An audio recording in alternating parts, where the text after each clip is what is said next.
Oh, hi, everybody. It's just me. We do not yet have a Foley. So if you would like to, please apply. Welcome to Shenanigans. It's a Black Friday Phantasmagorium shenanigan show. And we're going to hang out and do stuff.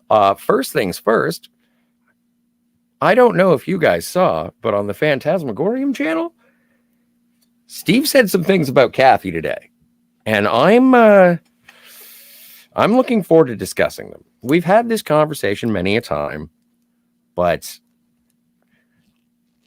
as I've mentioned before, I tend to agree with the people who disagree with Kathleen Kennedy during the Star Wars years. However, her track record and flat out foxy. So we are waiting. But it is okay. So it's Black Friday. We haven't been on in a while. I'm not playing the intro to the Phantasmagorium show because we're not live yet. We're going to edit all this out. If you are watching this live, we're probably going to edit this out. And we're going to start when Steve says we are live because that's the way the Phantasmagorium show starts. I don't know how these shenanigans start. Some guy has an idea and you run with it. It is a pleasure to be broadcasting to you on the blackest of Fridays, where consumerism reigns supreme. I hope that everyone got to beat someone over the head with an RCA television. It seems like the perfect kind of chaos to me. I love this time of year when you can go to a Walmart and you have to use your shoulders and elbows. It's my favorite. I do have a Walmart story. I went to Walmart the other day, and unfortunately, I did not buy the Rowdy Roddy Piper action figure. It was only $16 Canadian. I'm going back tomorrow. Stop yelling. The thing is that it was Wrestlers in Cinema, and it was Rowdy Roddy Piper as Nada, as credited in the end of They Live. He has the sunglasses. You know the thing that bothered me? In the packaging, no guns. And I was like, what? That's crazy. But it was a pretty good sculpt. Like, I wouldn't give it an A+. It was a $16 sculpt. But $16, sure. The flannel shirt that he wore, it was pretty spot on. I can see that there are people milling about. Edge of Time is here. Hail, Edge of Time. Naladoc, hello. Todd Michael is also here. Where's Squirt Russell? Edge of Time says, well, I can do this. Boom. This does just in. Shanana shot Kennedy. Doo-wop will never be the same. Oh, Shanana shot Kennedy. Well, who put the bop in the bop doo-wop doo-wop? Who put the lamb in the llama ding dong? And I've just been struck by copyright. It's a hell of a thing. I am going to, as I mentioned, this is not the Phantasmagorium show proper. I have an intro and everything, but I'm going to wait until Steve gets here. So I do have to do a little business, make a little love, get down tonight. That's the thing I have to do. There is nothing more fascinating after an intro than to see a man click buttons. If you're wondering, this is the Captain America shield. This is Agent Peggy Carter. For all the new people in the audience, I did put up my Darth Maul action figure, and as always, the Emperor reigns supreme. He is the Senate. Star Trek V promotional picture, but I'm really happy about Iron Man and Archer. Hey, nani nani, and a ha cha cha. Well, if it is past Squirt Russell's bedtime, I'm sure Moldy Han could find a way to find a prom date. Anywho, moving on. What was I doing? Oh, right. Invitations and things. As you do. When you want to hang out on the internet, it helps to have people to hang out with. So you put the thing in the thing. and then you hope that chaos reigns supreme. We're nothing without the chaos. You guys remember the show Get Smart? That was the name of the bad guys. They were chaos. Started with a K. Means it's extra sinister. Anywho, who else was I going? Oh, I did. No, I did not. Heavens. How remiss. Here we are. And Shazoogle. Haas and Pfeffer Incorporated, I tells yous. And if we must, we must. Bring him aboard. 'Tis a Friday of the blackest. Like, I really don't know what to say about that. Like, Black Friday traditionally was about being in the black because you always sold things. Oh, by the way, I forgot to say, there's a disclaimer here going on. There will be open containers and smoking. Get over it. But I would be remiss if I didn't invite our first human among us. Scotty. What's up, buddy? Fabulous. How are you? I'm okay. You're looking good. Thank you. I'm wearing my Doctor Who jacket. I can't see. Oh, no. Pardon me. It's got the red liner. Oh. The only downside is that I only have the previous sonic screwdriver. Problem is that I don't like Matt Smith's Sonic. It's got like the claw. It's got a claw. It looks very aggressive. It does have the claw. It is an odd one, isn't it? Yeah. Well, it's still better than Jodie's. Wouldn't know. Have no memories of her beyond that first episode. Apparently, she was good in another show with David Tennant. I had to explain to everybody over turkey dinner last night why I didn't watch Star Trek, why I don't watch Star Trek anymore, or Doctor Who, and all those shows. Yeah, but I like to check in. Nah, I'm good. I understand where you're coming from. I get where you're coming Looking for new things, exciting things. Oh, fresh and exciting. For sure. I still need to watch your Kebab Bop. I haven't got to that yet. It's on the list. Well, Cowboy Bebop. Yes. Bebop. It's okay. You got there. It was good. No, Cowboy Bebop. I heard an excellent breakdown of the comparison between the Cowboy Bebop and Cowboy Bebop by It's a Gundam. I enjoy his ranting. But yeah, and I agreed with what he said, but I never thought that the Cowboy Bebop would replace Cowboy Bebop.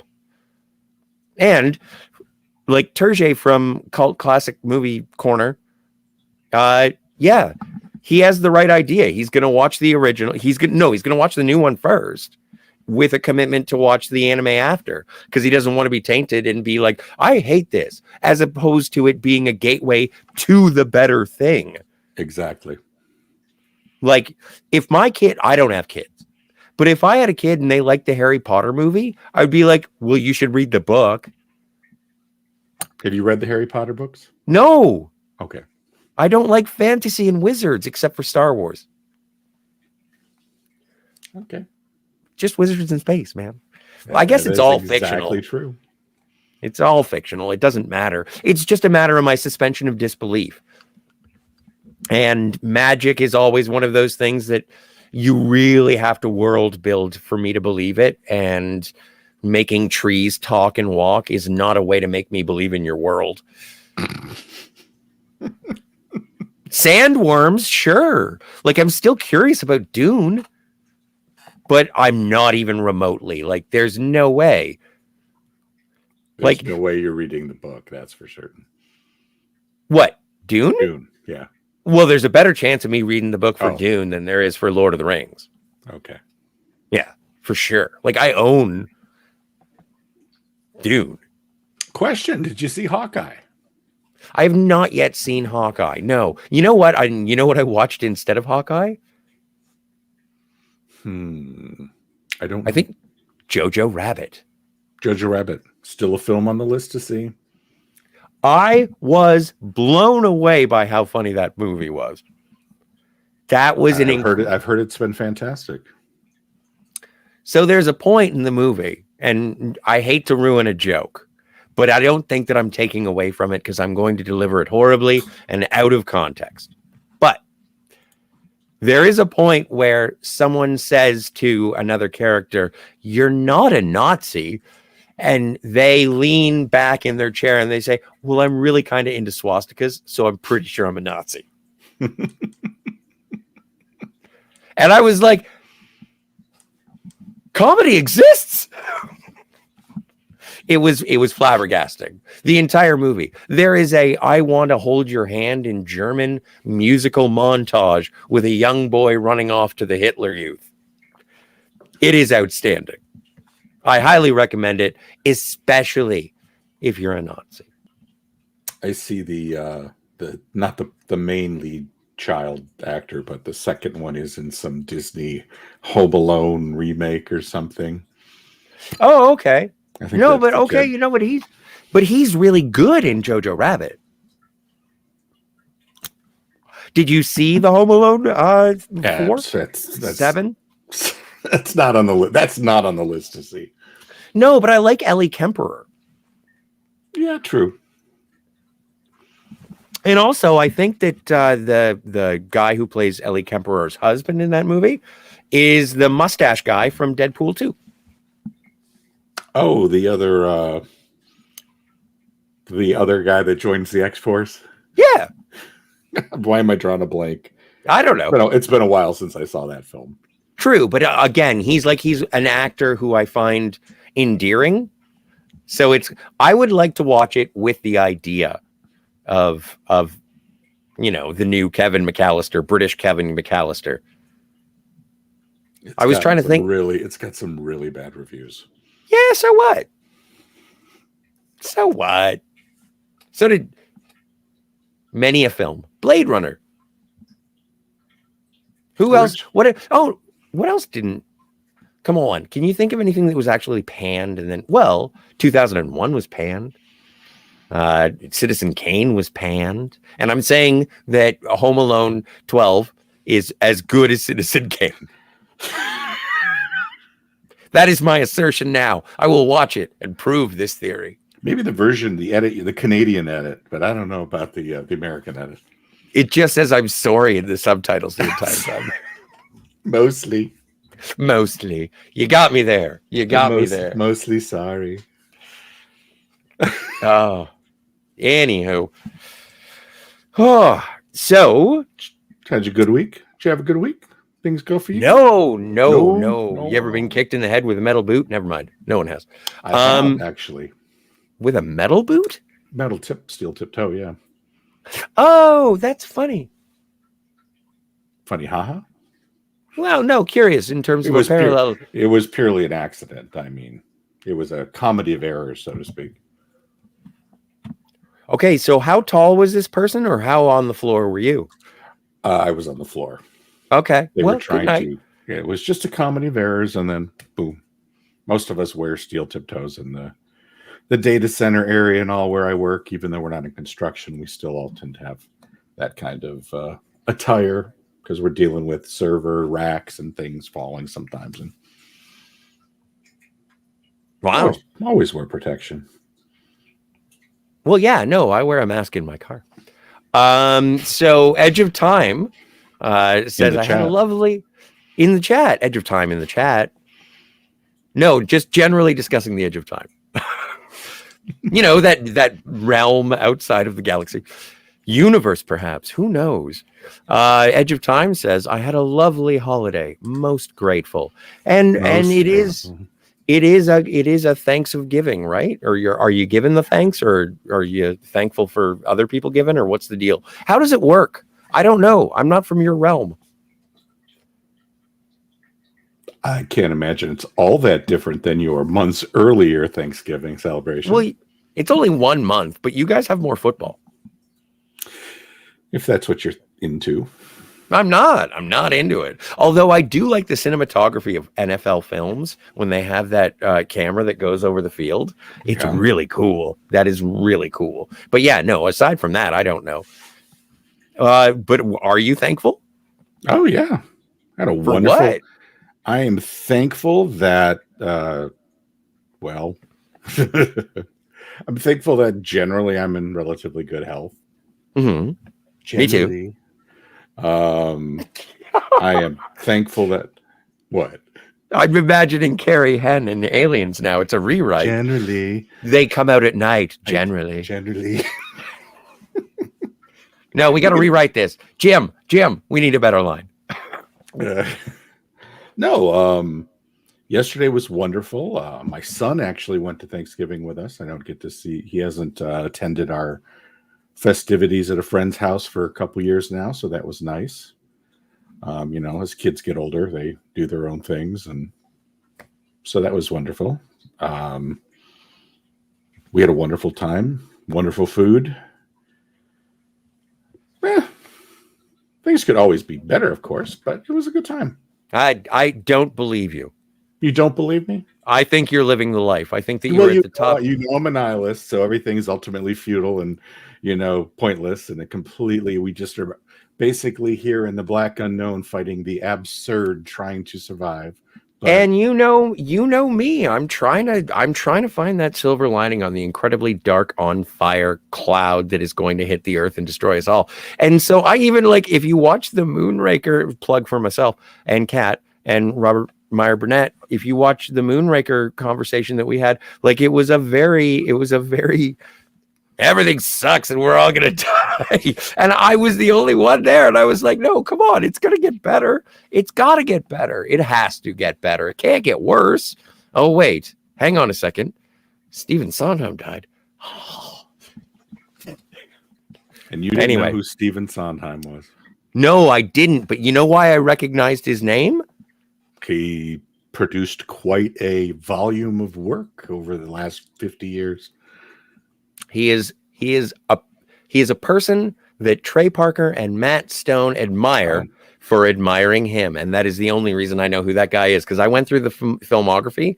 Nothing, but we can't talk about it that much. We can't talk about it. It's in the show notes. I can't talk about it. I'm trying to be respectful to Steve, even though he's not here. He's 19 minutes late. Where is Mr. Foley? Oh, sleeping. California time. Those California people. Well, I know. Back. Just hanging out. Sherry is here. Ahoy, Sherry. Hey. Why am I an idiot, Kat? I don't know. All right. I thought I sent you a message, or I thought I sent you a link directly, but I did not. You might have. I just didn't look because I just only got on the computer just now. Oh, okay. Kat. Well, welcome. Happy Thanksgiving.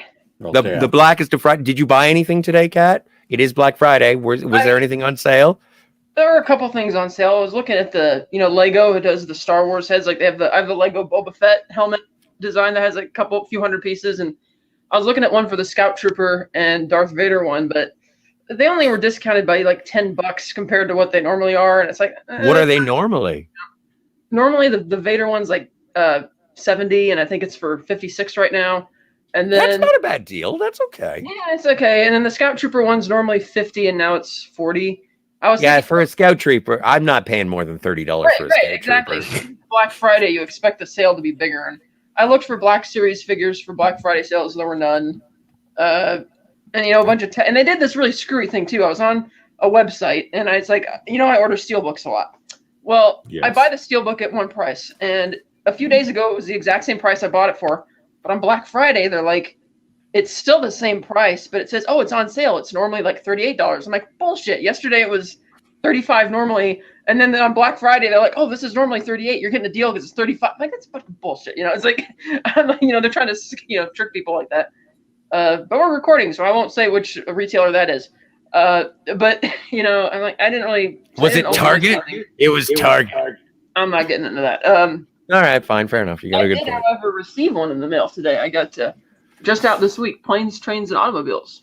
Oh heavens! Is that what? Is that a special edition? I'm not sure. It's just Blu-ray, DVD, digital. Oh, it's got a bunch of bonus features on it. Amazing. Does it have an audio commentary? Let's see. No, but it does have A tribute to John Candy, a deleted scene. John Hughes for adults. John Hughes, Life Moves Pretty Fast. Oh yeah, okay. Which is a Getting There is Half the Fun, the story of plane, trains, and automobiles. Yeah, so there's Heartbreak and Triumph, the legacy of John Hughes. John Hughes, the voice of a generation. So I guess these bonus features must have been put out after he died, I'm guessing, because this all sounds like tribute stuff. John Hughes in Hawaii. John Hughes, the fun maker. John Hughes, a drink for all ages. Yes. It's probably Anyway. all regurgitated from Like- other prior releases. Well, you like know, last Life week when I Moves got Pretty this- Fast is from the special edition of Ferris Bueller. They just ported it. Last Yeah. week when I got this in the mail, it was like $16, right? The Black Friday deal says it's $20, normally $23. I'm like, no, it's not. Like, it was just 16 a couple days ago. Did you talk know? to somebody's manager? Did you demand to talk to somebody's manager? Yeah. I was like, yeah, I'm not doing that. I saw some other people. I have last week's flyer. Thank you. Lego just put out a new 2,049 piece tumbler from Dark Knight movies tumbler piece. Oh, cool. Did you order Okay. it? No, it's like $230. I was like, So that's Well, a lot of money. you know you want it. That's I a can see lot it of in money. your eyes. I can see it in your eyes. When I was at Walmart, I saw they had 1966 Batman action figures as well. They had Adam West and they had Cesar Romero and they had the Batmobile. And I was like, I could do without $60. I saw a Lego with that one that was on the Lego's actual Oh, website. Lego. I don't want to put this shit together. I just want to put it on a shelf and let it collect dust. Yeah, there's Hot Wheels versions for things like that. And I saw a couple of those for the tumblers, one left each, but depending from different retailers. Like one retailer on Amazon had it for 38, and the same exact one on another retailer had it for 41. And I was like, okay, But in Kat, other words, I tried and I didn't find any amazing Black Friday deals. So in other words, your credit score and bank accounts are intact. Yes, they are. I did not do any. I did look up 4K projectors, but those deals were like, 50 to 100 off when it's already the good ones are already 1,500. It's like that's not much of a sale, Now, I don't know the technical aspects of it, but I wouldn't recommend getting anything more than a 1080p, like, especially considering I don't know the size of your domicile, but like you're basically getting a better size of picture for the money as opposed to getting clarity of picture. I would never get a 4K projector. I think that would be rather wasteful if I weren't in some sort of showcasing situation. Well, the way they hook up, if you have like a 4K movie you want to project in 4K and it looks good, like if it's something shot on film that had an actual 4K scan of the film negative type restoration, that'll look great, and you want that in 4K. Yeah, but at that point, like, how often are you going to fire this bad boy up? Well, She the idea is watches that films all the time. yeah, it's like my friends have it. They'd mount it from a ceiling, project it on a clear wall with a tarp on it, and they used it for Do you have every ad. Do you have a regular projector at this point, like a 1080p projector? No, I don't have any at all. I was looking at it. Well, no. Why don't you test it out on a cheaper model and see if it's something that you're into? Because by cheaper model, that would still be around $500.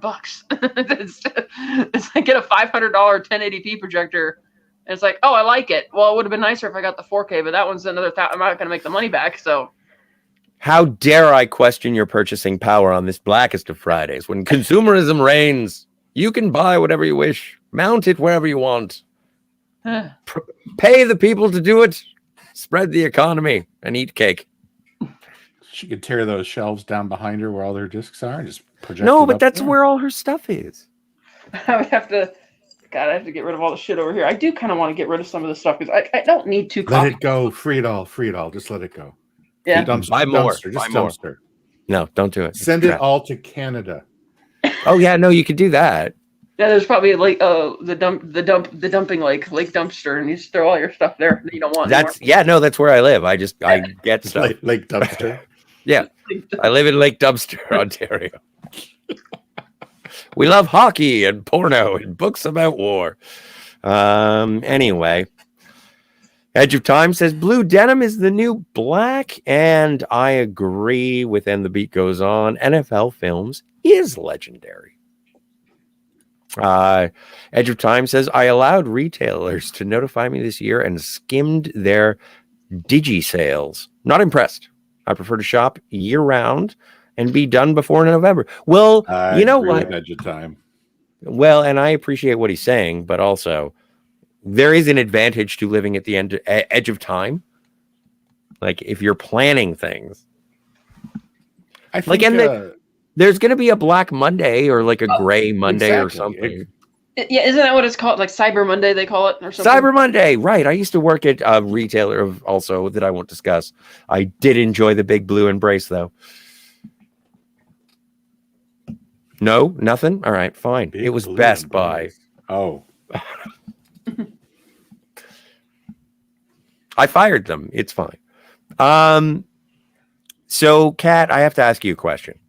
Yeah. It's been weighing on my mind since this morning. It's a long time. A long time. So, if you were to compare and contrast Heath Ledger and Joaquin Phoenix in their respective films and their performances of the Joker, why is your answer Heath Ledger? Because he's playing the Joker and Joaquin Phoenix is playing Arthur Fleck. That is actually the perfect answer. Thank you. Sometimes I like discussion, but sometimes I like a concise. Yep, agreed. Todd, Michael, do you have any? Oh, sorry, Naladoc. Hey, when's your show coming out? Yeah, thank you. I appreciate that finger. Hopefully, I've been editing all day. Maybe finally release sometime in the next 2 days. Yay! Really? Is it going to happen in November? It has to, but we'll see.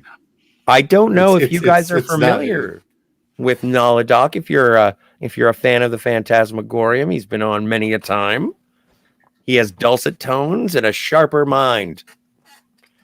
Also, he's handsome as a devil. And master procrastinator. Oh, I master procrastinate myself.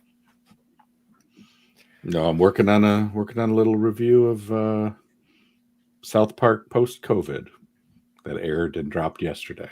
Oh, I haven't seen it. Wednesday. It's the new Paramount Plus movie. I loved their pandemic special they did back in March. That was great. This is a direct sequel.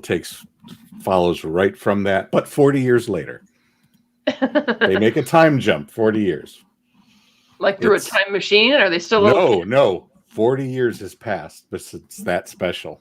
Oh, wow. It's quite a jarring thing, but it's a wonderful thing to see how certain characters have progressed in age, where they're at in life, and generally how COVID has impacted everybody. Sorry, I just wanted to. Well, what is COVID? Okay, so Edge of Time says, why didn't they call it Blue Monday 12-inch single? Blue Monday is one of the best songs ever. It is.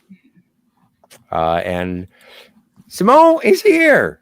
Ahoy, Simone. She is a group expert over at the Phantasmagorium show Facebook page. She does. And she is a very frequent poster. Yes. She is a highlight of my day. And Lake Dumpster Fire is beautiful this time of year. She lives rather close to Lake Dumpster Fire. And yeah, it's a dry cold.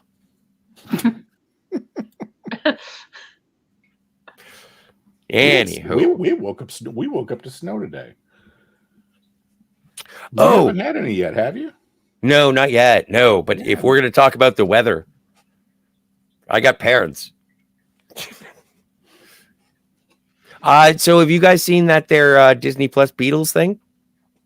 I have not yet. There's only so many hours per day. You ever heard of the Beatles?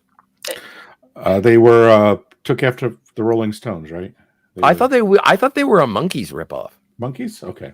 Yeah, because there was that short British guy, right? Like Ringo. Mm-hmm. He's the I coolest think guy. he was on Star Trek, right? He was Russian. Yeah, With the big head, and all the Beatles took their haircuts after him. I was impressed with Davy Jones's acting ability. Oh, Davy Jones. Oh, I thought you okay.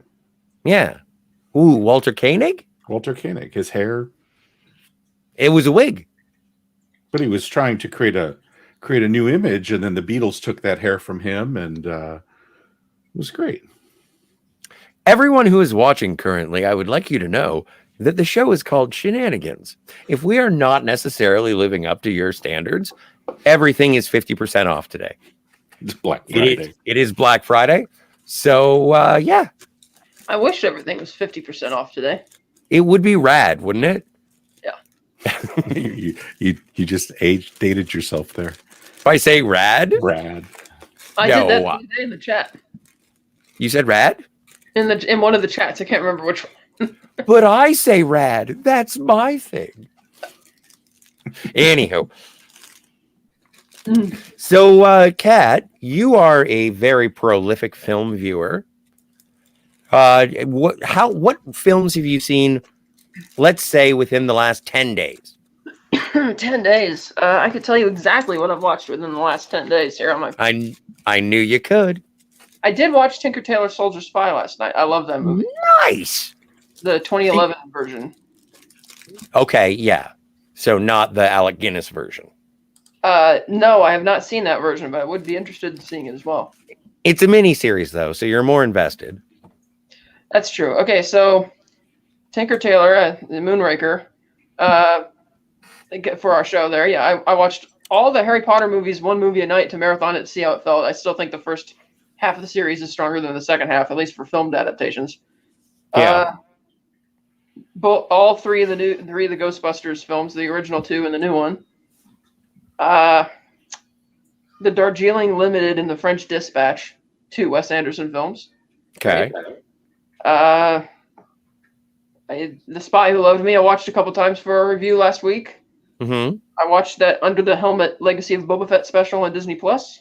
Oh, and by the way, if you're a fan of the Under the Helmet Boba Fett special on Disney Plus, there is an excellent it's on Positive Fandom with And then you can check that out.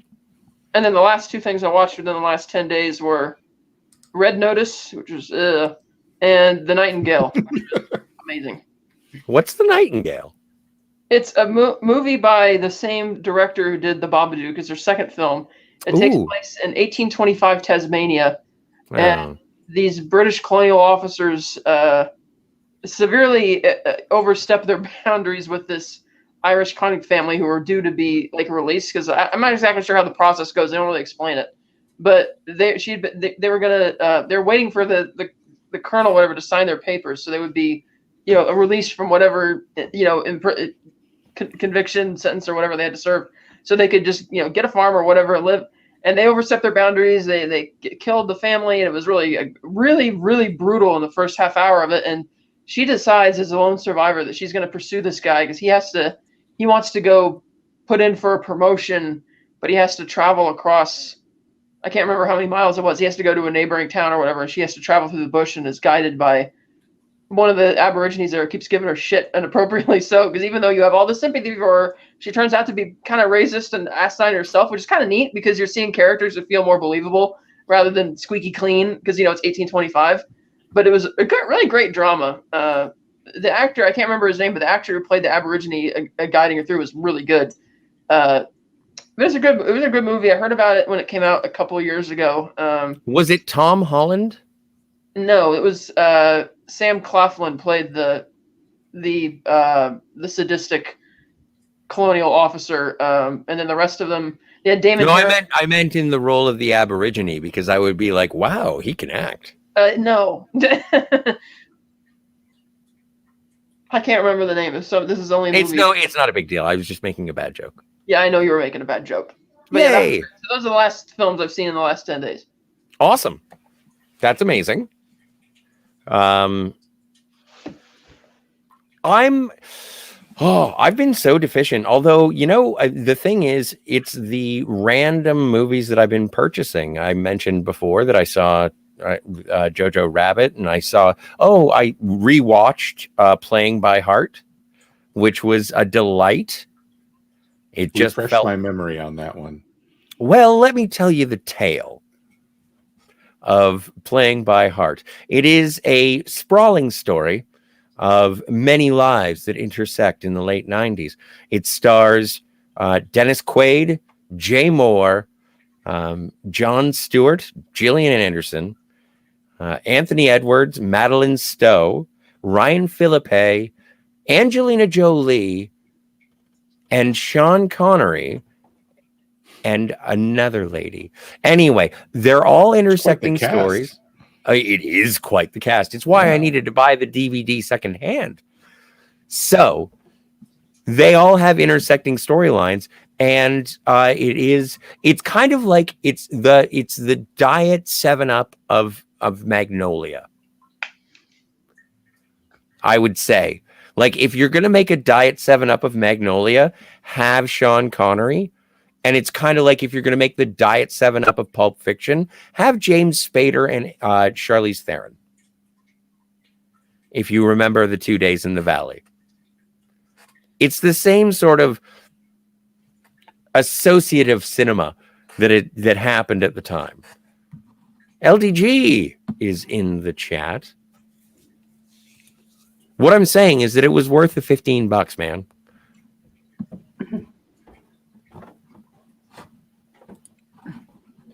So what about you, Scott? Did you take advantage of any of the Black Friday sales? You know what? No, I did not. I wanted more to go back to Walmart and buy that Batman and Joker and Batmobile and Rowdy Roddy Piper. So no sales, but I found some quality products at a reasonable price that I'm interested in, while other people beat each other over the head with baskets. And also, you can buy beer at Walmart. It's great. Yeah. You don't like beer? You don't like Walmart beer? You know I what the don't funny like thing beer was? brand. Well, that's fine. Sam's Club brand beer.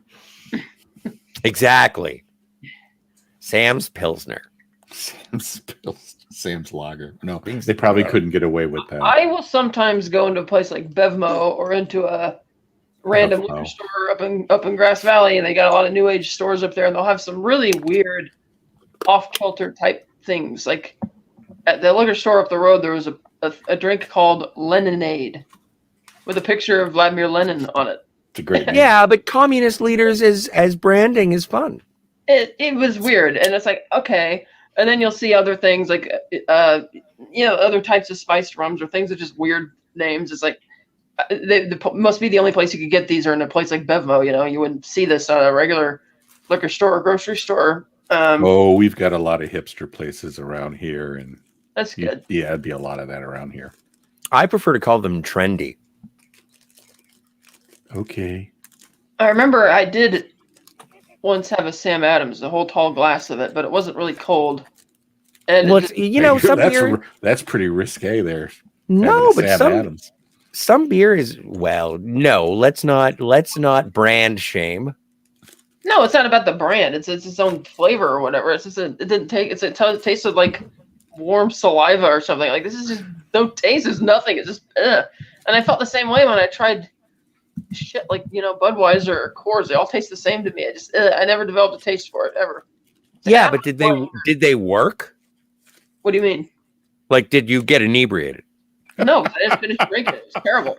Well, then it didn't do the job, so you move on to a different tool. Well, I don't like wine either, so. And then you're going. You right don't to like whiskey. wine? What the hell? Are you just a tequila lady, or what's going on? Both like wine out of a nice bottle and cardboard box wine, and they both taste equally bad to me.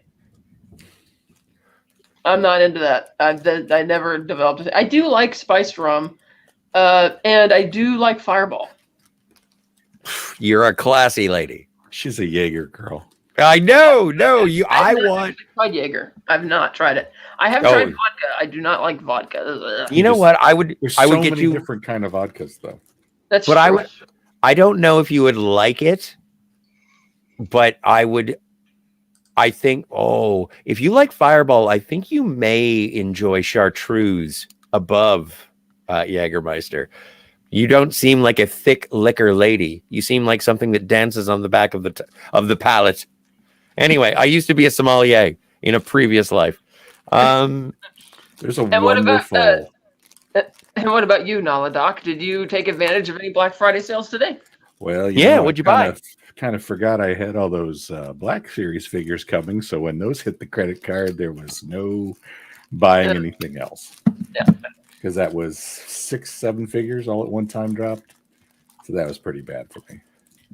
I saw a thing that there's a toy company that is releasing 6-inch Judge Dredd, like 2000 AD style Judge Dredd action figures. They got Dread and Death and Fear, I think. And but I don't know. I don't have any links to back this up. I'm sure that the Googles use your local browser. You'll be fine. Naladoc, are you the type of collector who leaves the Black Series in the containers, or do you get like a shelf with a glass casing and put them on, like pose them in displays? Oh, it's going to be hard for me not just to throw things out in about a month when I get pissed with all the dust on them. So, no, they're staying in the packaging. Don't forget, I still got 4,000 Transformers in storage units and crap I'm trying to get rid of. So there's no more pulling toys out of boxes or anything like that. I guess anymore. I'll share with the people on the show then. I got my IG-88. He's got his axe, he's got his pulsar rifle, he's got his vibro blade. He's pretty awesome. Oh, whoops. It is a nice looking figure. It is. You gotta say, how articulated is it? You know, it's interesting because it's a little bit rubberish. So it kind of bends around. The feet, it's kind of like which is nice. So it's nice, so it doesn't snap off. So it is a spindly figure. It is, and you could move the arms a bit. Can't really twist them, but these have little pinchers there. You can kind of see how the arms work enough to put the gun in there. It's an incredible character design. Do you find that it's upsetting that he's in a show that is as bland as dry white toast?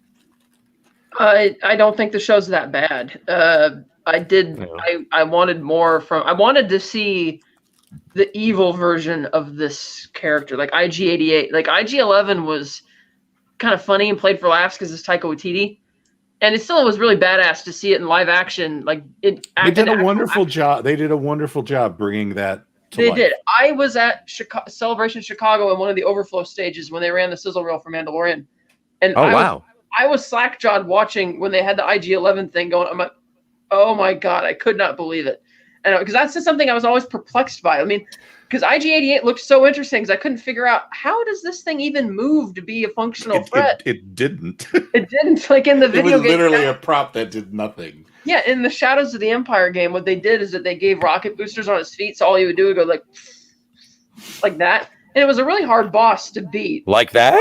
Okay. But it was so amazing to see the thing actually move for the first time. And still really weird to this day to see how it moves with its feet and how fast it goes. It's like, it's so freaking weird. But I would like to see the evil version, because I love the expanded universe story of how the Holowan Labs made, I believe there were 6 of them, and they turned on their masters and became just assassins. And I'm like, it's kind of funny they get paid assassins. What do they spend the money on? You know? But you really want that story to end the way it did, with them actually hidden away in the Death Star? Yeah, no, not computer that core. Okay, because that's that fandom craziness. Yeah, I just like the beginning part of the story when you realize how they came to being, and like that was so cool. Yeah, that was an interesting origin. It was the gear shift for the head piece that they had for they first used it for the soda dispenser things in the cantina. Yeah. And they got it off a gear shift or a gear of some kind off of some British car. Or British plane. I can't remember. I have to look it up. Nick Malley just did a whole presentation on it. You can see on the Virtual Cantina Network YouTube channel. And it's in one of the slideshows, and he was talking about it. What they actually, that's like an actual, an airplane part or a car part. I cannot remember off the top of my head, but it was so cool to learn that. I mean, I'm sorry, Sans, I had to come back to it because I can't remember the name of what it was. No, it's no big deal. Yeah, but it was really. Now you got me wondering what. Now you got me wondering. I'm trying to think, what kind of car part would that be? For anyone who is watching currently, the internet is a powerful tool that is in front of you right now. If you would like to look up anything that Catherine just described, go back a couple of seconds, You're right, find out what she was describing, and Google it, or Bing it, or ask Jeeves. It's up to you. Ask Jeeves, he wouldn't know that. Well, I don't even know if that's still a thing. MySpace it. I don't care. Alta Vista. Oh, that's the bomb, yo. Yes. Rad. It's That's rad. right. It was a Rolls Royce. It was far out, man. It was a repurposed. What the fuck is the internet? No, it was a repurposed combustion chamber from a Rolls Royce Derwent jet engine. Okay. So yes, that was pretty cool. Man, Didn't one of them pop up in one of the Sandcrawler too, and like junk? I seem to remember junk. In the recycling center in Cloud City. Cloud City. When Chewie's trying to retrieve the pieces of C-3PO, and then it was actually in the visual dictionary, I think, for the original trilogy. It's mentioned in there that that's actually supposed to be IG-88. He climbed attached itself to the back of Slave One. No, don't do that. And then Boba Fett had a fight for him, which I thought would have been kind of cool if they'd actually done that. Because Boba Fett doesn't really get to do much action in that movie. Well, no, I heard that IG-88 was actually in there lying in wait. He found a natural camouflage that he could just hang out and be like, they'll come to me. Yeah, that's what I mean. It's like IG-88 was like vicious, and but here's the thing. Here's the problem that I have with the Mandalorian and the books of the Boba Fett.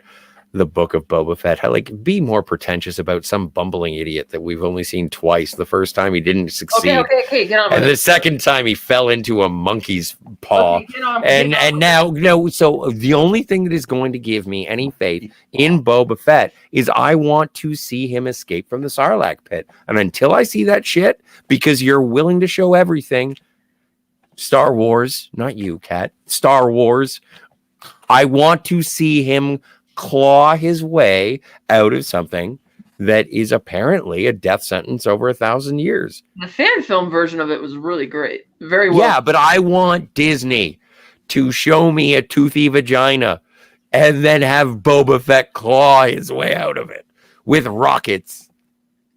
Like, I just don't, like, at this point, I'm so sorry. It's like, if I remember right, that's how it happened in the Marvel comics. Way back in the day, it was the rocket pack kicked off.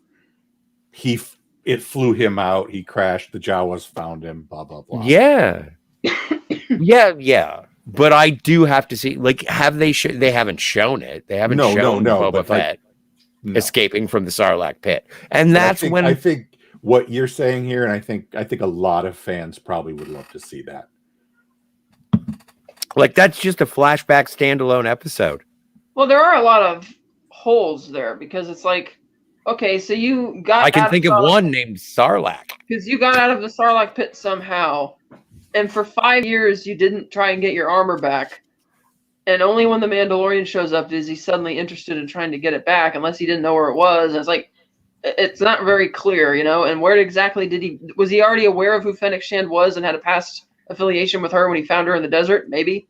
No, but the thing is, like, I believe I wish to throw in some more chips into this argument, but once you've been in the Sarlacc, I find being in a Sarlacc, from how it was described, to be a horrific experience.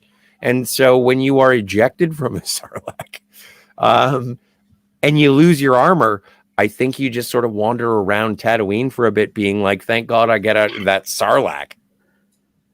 For 5 years, though. Tatooine's big. Okay.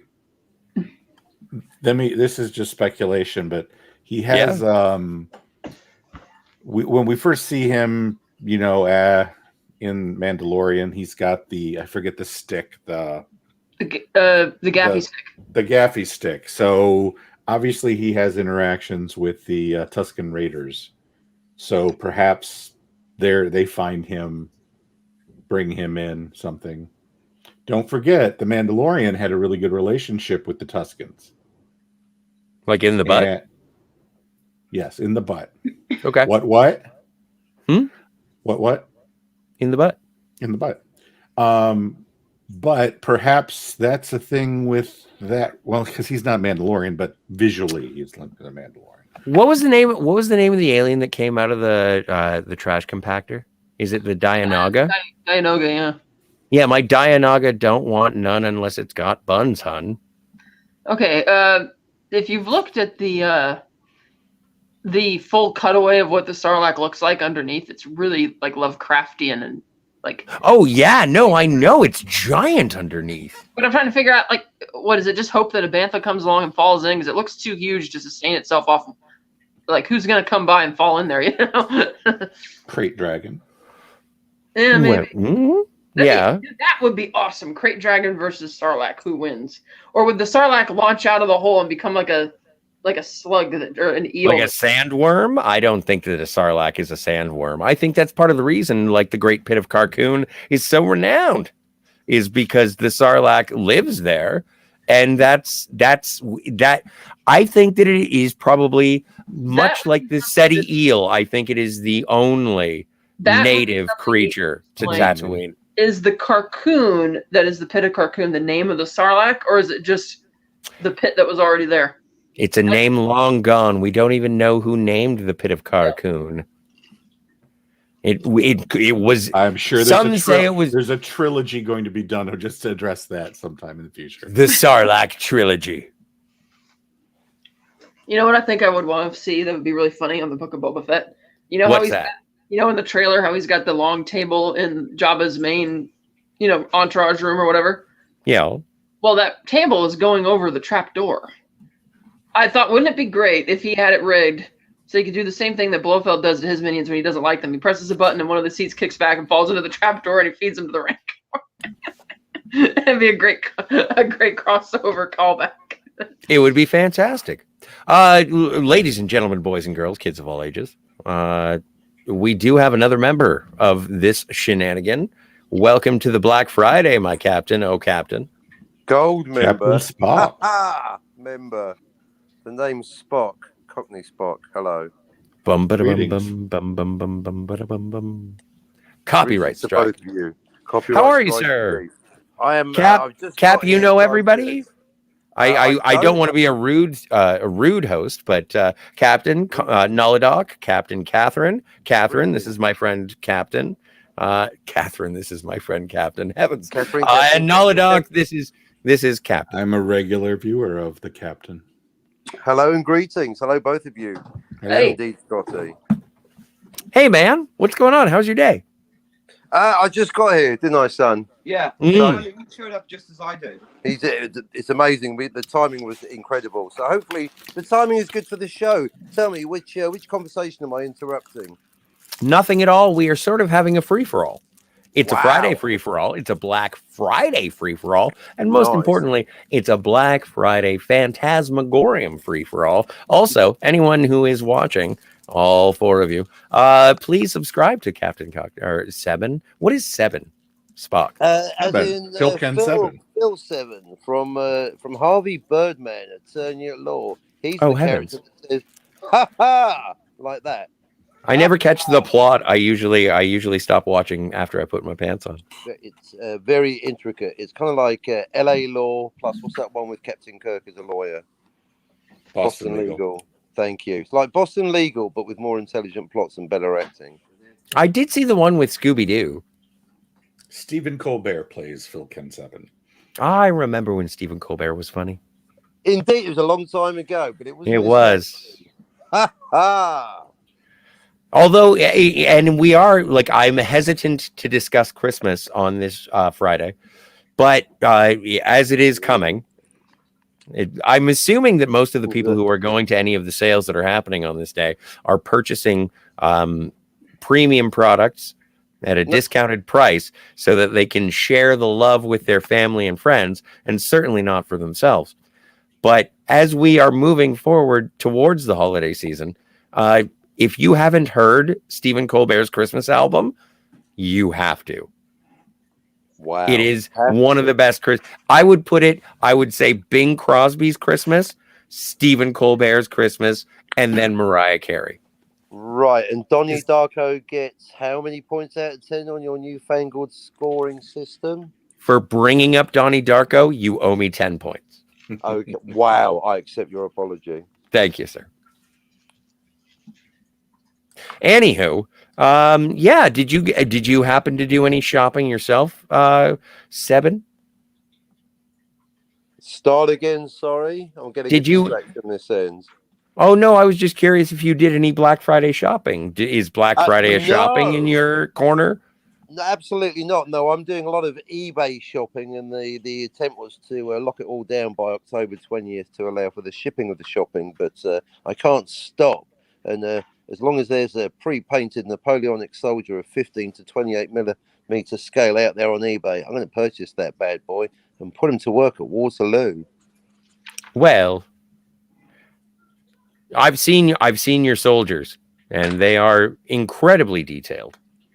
They are. So that's it all started Well- with that movie competition that I ended up not entering, but I thought dioramas, that's the way. You're a regular Gomez Adams. Well, thank you. I'll take that as a compliment, an insult, See- an observation, and a judgment. Well, not well, actually, technically all of the above. So here's what I have, and I want to get small brushes and actually make the little guy look a little bit better. I think it's a good sculpt, but I think that it. Is it you with different hair and no glasses? Well, He's under the affluence of Incahole. This is what it looks like when I was at my last funeral. That's too many. See, from the jokes. side, it looks like Rowan Atkinson to me. What about this side? Yeah, put the bottle in front of his face, and then I can't see it. It looks great. Yeah, it's totally Archer. It's Don Draper. Oh, anyway. But no, I do enjoy your I don't want to call them miniatures, representations. What do you call your soldiers? Miniatures. That is the All right. technical. If you want to be a modeling pedant, it is miniatures. I didn't mean to be. Yeah, We're but not living in an toys. age where you have to be sensitive. I didn't want to be like, so what do you call More your than toys? Exactly. That's the main thing. They're not toys, they're models. Different thing altogether. They're not dolls, they're action figures. Yeah, well, of course, models can be dolls, but that's a different, I mean, just your stocking doll. So did you hear about that Stephen Sondheim? Steven Sondheim. Steven he's a director. Sondheim. If it's new, No, he's not a director. He's not a director. Did you hear about that guy? No, Have you heard he's of him? Actor. He did. No, not an I'm getting actor. the vibe- hang on. What? I'm getting a specific film. 12 Monkeys. No, Sexualizing Videotape. I don't know. I'm gonna have to pass it over to the other team. I got a message today saying Stephen Sondheim died. And I was like, I know who that is. Why do I know who that is? Yeah, why do you know who that is? Because of South Park. Oh, really? I had no clue. Hmm. Yeah. No, but apparently he was 91 years old. He lived a good life. Well, he was. He created a lot of musicals. Yeah. He was very, very, very prolific for that world. So mad props for that. I West thought Side Story. somebody in our chat mentioned that he did Cats, which is no, he did not do Cats. But No, that was Andrew That's Leather. worth putting. Andrew Lloyd Webber. That's worth putting on anyone's resume. I didn't do Cats. Edge of Time knows who he is. He's a vegan poet. Oh, Vogan. Oh, not the vegan poet. Vogan. Oh, Vogan! Vegan I was poet. gonna say, you got cucumber on the brain. A vegan poet. I like the cucumber. I like the tomato. You say May I tomato, press you I to say a cucumber tomato. sandwich, Mr. Bond? No, Mr. Bond, I expect you to chive. And then we got a bunch of hails for the captain. Hail from Edge of Time. Cherie, hello, or indeed Sherry. On 1 hour. You are a horrible falsetto, but I appreciate your timekeeping. Well, it depends on where I'm sitting. True. So Cap, I was asking Kat what movies she had seen in the last 10 days. What movies have you watched in the last 10 days? That is the irony. What, Waterloo last night? There you go. Honest answer. Put me on the spot. Could have been anything. Damn! Don't surprise a man like that again. Luckily, it was Waterloo. The excitement is real. Indeed. And as with any film based on a historical event, does my head in. I hate films. Hate's a strong word. I get confused by films based on historical events. I had to do my due diligence, my research, and watch the History Buffs YouTube channel. Shout out them. And they basically gave relative terms. I think they said They don't need a shout out. They're very successful. They're very big. But shout out Lindsay Ellis. But one of the best, most accurate, least inaccurate movies based on a real event, almost a documentary. Almost. The location of the ballroom dance was actually in a barn in the real event. But beyond that, every moustache hair, every uniform, every inflection by Boney himself, it all happened the way it went down. ABBA were there. Well, Captain, have you seen Jojo Rabbit? I have not, but I and understand it's made by Taika Waititi. it is, And, it is, and it's quite David, delightful. It's quite Is it delightful. really? Yes, So is it reincarnation of Adolf Hitler? I mean, just getting He's- something no. Hitler. he's an imaginary Beginning and end friend. of all YouTube arguments. His imaginary friend is Adolf Hitler, just like Goebbels. Well, no, in this particular instance, the young boy who lives in Nazi Germany in the Right. waning days of World War II, his aspiration is to be best friends with Adolf Hitler. That's the nature of the movie. It's a comedy. It's Of quite course, lovely. inevitably. I think you'd like it. Anyway, It's an area the right- reason- that's why I've been trying to get some attention for my forthcoming comedy sitcom, Driving Mr. Hitler, but so far the BBC haven't written back. they keep Come on. trying to blow up the car, though. Driving Mr. Hitler, driving me crazy. Woof! Shut up, Blondie. Anyway, moving on.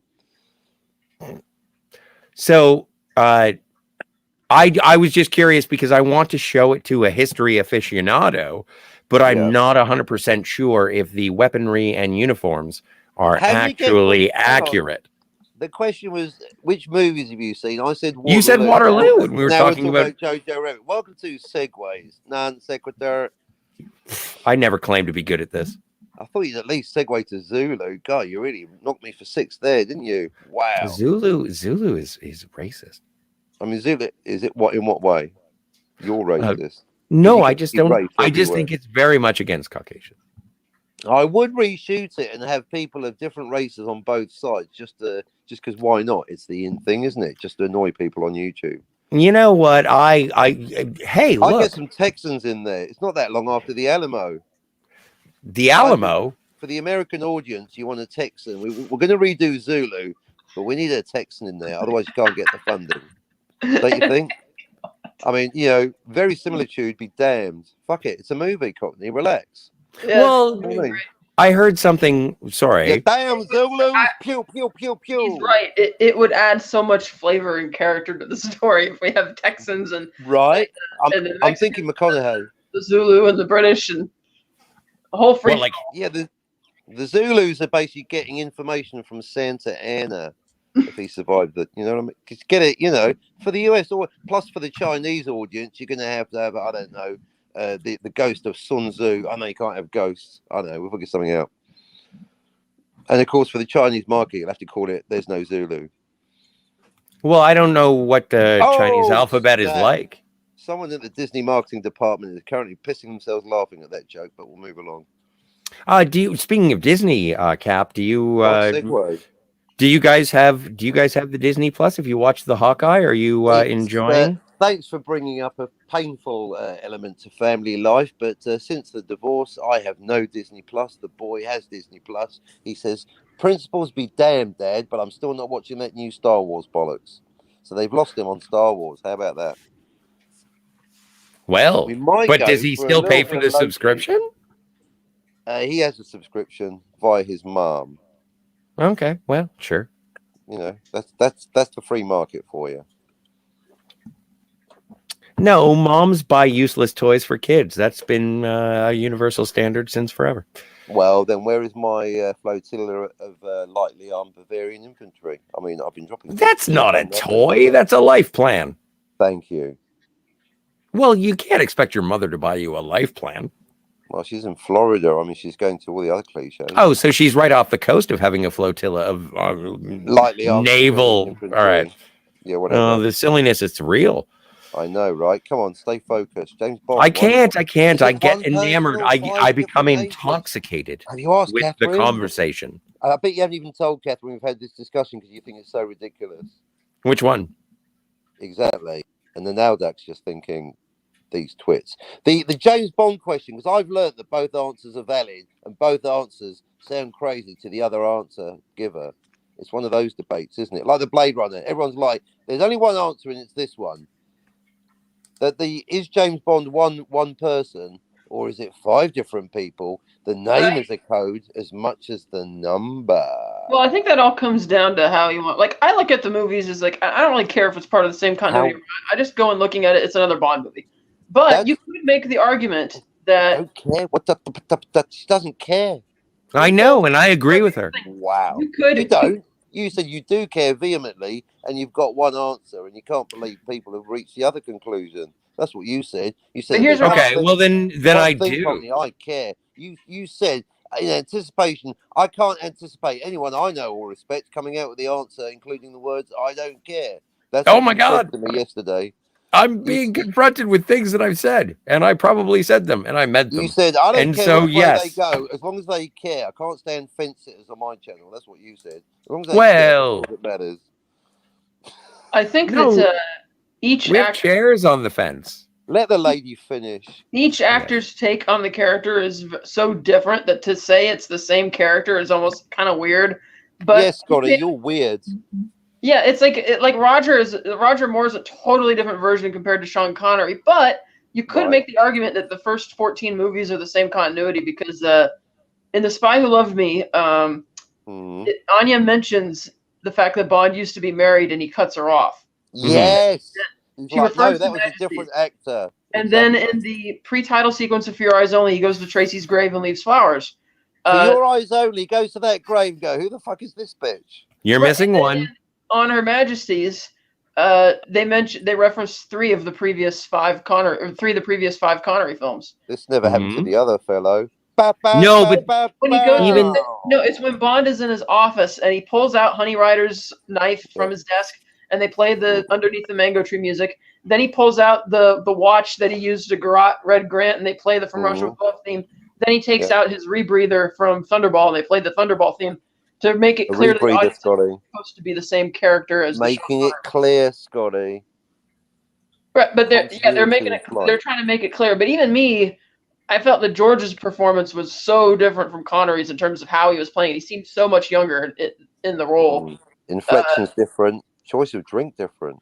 Well, okay. Instead of just sort of stepping all over it, the thing is that no, I agree that every actor is different in terms of their presentation, and yeah, I agree that there are references back to older Bond movies. Like they reference Tracy several times throughout the series, and especially the one that sort of one of the ones that stuck with me is when it is referenced in the Dalton. So Well, that's another thing is that M like in License to Kill, they say he was married once, but that was a long time ago. But And it is, as far as I'm concerned, it is the same guy. well, it's kind of like M and Q by definition; those are code letters. But Moneypenny is her name and is the same name for that character throughout all the eras. Sure. Mm-hmm. And then there was a change later in the Roger Moore era. They brought in Robert Brown as Admiral Hargreaves, and he eventually became the new M after Bernard Lee died, and he carried over into the Dalton era. Mm-hmm. So Which was even though which was amazing. much younger than Roger. Sorry? Even though Timothy Dalton was much younger than Roger Moore was. Right. But and they did have to switch up Moneypennies because of Dalton. Yeah, that was a little disappointing considering that the last time you saw the Lois Maxwell Moneypenny was where she's crying behind her desk in A View to a Kill because she thinks Bond's died. And it's like, and granted, at the time they shot that, they didn't know he was going to retire, but he told them at the wrap party that I'm done. And so I'm like, if you knew that and he told you that, you should have gone back to the MI6 set and done a reshoot with Lois, so that way you didn't have to end Moneypenny crying, her tenure as Moneypenny crying behind a desk like that. That's not cool. And I know she wasn't happy that she got replaced anyway, but you know. Moneypenny always, like, by the time we get to the Bond era, Moneypenny always reminds me of my grandma. Which She's just- Bond era? You said like, by the time we get to the Bond era? Like, oh, fair enough. Good point. No, by the time we get to the Roger Moore Bond, like, I don't know. It's just and maybe it's 70s fashion with the frilly collars and like, it's just like, I don't know. Speaking of which, nice suit the other day. Does Tony Thank you so Montana much. know that you raid his wardrobe? I was trying for a Roger Moore hanging from the gondola in Rio. I see. Her name is Rio. I clearly didn't succeed. Everyone thought I was Scarface. She dances on the sand. Well, Her name along is the Rio. Rio Grande? along the Rio Grande. That's a James Bond link via the Duranys and a bit of Barbarella on the side. Double I reference. do enjoy. Kat, have you ever seen Barbarella? Double. I Uh, wish. long time ago. Yeah, Hanoi Jane. Yeah. Obviously, I can't for political reasons, but one day. My dad's like that. He doesn't like Jane Fonda because of Hanoi Jane, but I've always been a fan of Jane Fonda whenever she shows up. Yeah, but you mainly like her yoga workout, or whatever it is. Oh, yeah, no, totes. I have the entire VHS set.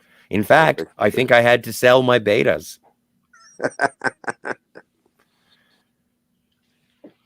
Well, anyway, for everyone who's just joining us, which is several people, thank you so much for watching this shenanigan. We are waiting for Steve. That should be the name of. Is it Waiting for Godot? Waiting for Steve. We're not Nice. just hanging out and doing nothing for no reason. We do have a Phantasmagorium show planned. We're just waiting for Steve. I've been told. I don't know. Have you just Hopefully- relegated your panel to being a warm-up act? Is that Oh, what you're I saying? am. Well, come pull a on. Jimi Hendrix. I'm going to set fire to my guitar. Call us a warm-up. Do you hear that, Catherine? Right. You hold him down. I'll hit him. Do it Yeah, outside. Arguments with like the Who about that. They're like, "Hey, I'm doing a stunt where and Hendrix is like, "No, I'm doing it." And then when Hendrix did it, if you actually watch the documentary Monterey and don't see it as just the photo, but watch it in line with the concert, everybody in the audience was looking at him sideways, like what? Nobody really understood it at the time that it happened. But then you look at the picture of that photographer who was right in front of him, and Hendrix is on his knees and the guitar's on fire. He's like, ah, and it just looks so cool. But then when you watch it live, it just looks very different. Ben has a very interesting point. I'm sorry, Cinema Gulp in the chat has a very interesting point. And also, he does have. I didn't forget that. I said I watched the three Ghostbusters movies, the first two, and then the new one. That is very true. Did you know if you order now and get your early bird special, then you will get your standard 3 3/4 inch model of Cinema Gulp with retracting lightsaber?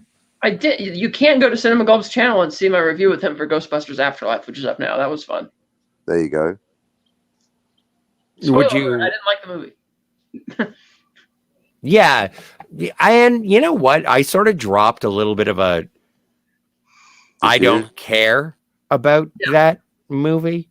Well, I mean, if it was, it's a bit member berries, isn't it? Apparently. Yeah, that's how I feel about it. And also Reverent. I'm a big fan of Red Letter Media, and I will watch their reviews before I watch the movies because I find an hour to be more tolerable with Jay and Mike than actually going to a theater and figuring out whether or not I like the movie. Especially Mike. Jay's take on Looper, not so much. But anyway. Well, I'm not 100% sure. I don't know their entire cinematographical. There's one, it just stuck out like a sore thumb, basically excusing the poor approach to time travel, and then the lampshading. You can't excuse it via lampshading. Anyway, moving on. Doesn't matter. Moving on. Generally very good. Quite correct about everything. Especially Shatner. Well, not necessarily correct, but entertaining. And so, yeah. Kind of like the opposite of you. Well, heavens, sir. I appreciate you being at the Phantasmagorium. I'm going to follow you around the shop and make sure you don't steal anything. So, yeah, no, Jay Bauman is way better than me. Who are we kidding? This never happened to the other fellow. Anywho. Do you know he wasn't quite looking directly in camera? He was like, I'm kicking at the fourth wall, but I'm not quite knocking it down. I'm just checking the foundations. I thought it was very well done. Nice bit of acting there from the Australian. Well, Australians are notoriously good actors. Have you heard about that Heath Ledger boy? I think he's going to do big things in the Batman. Quite a joker. Apparently, the ha ha ha was actually Morse code for ha ha. Do you have a Captain? Do you have a preference between Heath Ledger or Joaquin Phoenix? Oh dear, that's Sophie's acting choice, isn't it? Oh, not dear. really. Anyway, Okay, I yeah, will no, I will don't. allow you No, not okay. allow you.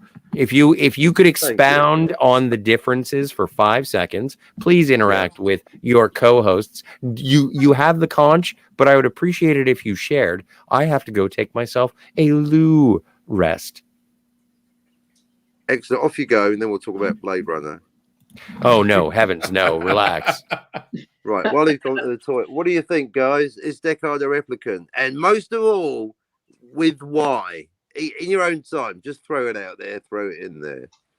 You I know, have it's no interesting. opinion. The way the first movie goes, you could read it either way. I mean, I know that Ridley said he made it to say that he is, but and then Denny Villeneuve watched it and he thought it was making the argument that he was a human, but then he left it ambiguous too. Yeah, So you can make the compelling argument one way or the other if you want to. I was just yes. yeah, because like remember in 2049 when Neander Wallace tells Deckard, he's like, what if she was designed or she was designed deliberately to fall in love with you? And of course he's just trying to get the answer out of him, but of course he's using a revisionist move there because of course that wasn't really the case. Because my thing is when Deckard was invited by Tyrell to give the Voight-Kampff test to Rachel, Tyrell wanted to see how long it was going to take Deckard, a really great Blade Runner, to find out that to figure out the difference. Yeah. I was under the Several impression that questions, Tyrell cross-reference. knows all of his replicants. Like, or maybe he doesn't. And maybe he did know that Deckard was a replicant. Because it seems like if he already knows that Deckard's a replicant, sorry, Scotty, then there really be no point in having him come to give the Voight-Kampff test because he already knows clearly that Deckard is unaware that he is a replicant. Yeah, Deckard, if he is, he definitely doesn't know. That's a key point, you know. Took me years, in fact, only a couple of months ago, I thought, hang on a minute, what does Deckard think? And we've all pretty much all agreed. Well, he thinks the unicorns. That he thinks he's a unicorn. That's what Deckard thinks. He's a human. He might be wrong, but Deckard definitely has no clue. He starts really having his doubts at the end of the movie because of what I can't remember the character's name. The Edward James. Been there. Let her live. 4 Gaff. years, he figured. He was wrong. Right. Yeah. Harrell told me Kathleen was special. No termination date. I don't know how much coffee we'd have together. Who does? I think everything. Wow, that is Catherine. That is. I thought that was very, isn't it?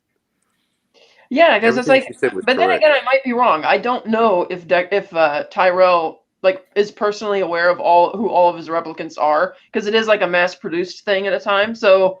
Yeah, it's not made abundantly clear because if someone doesn't know, right? Then because if they Tyrell have to be a one-off. Otherwise, hey, look, you look like my twin brother.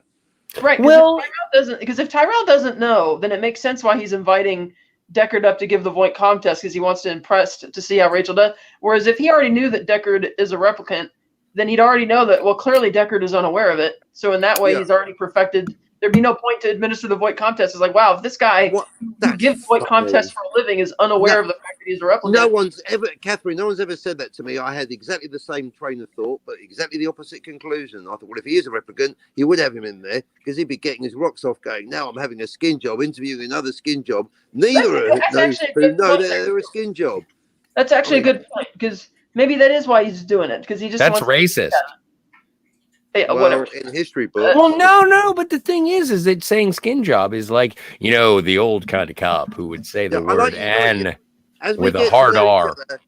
That's at least twice now. Scotty's expressed shock at something I've said or done, or the way I've done or said it. And the thing is, I do it quite deliberately to get an emotion designed to provoke an emotional response, Scotty. And I know it's working. Thanks for noticing my quite deliberate use of annoying diction and offensive language. It's all quietly done on purpose.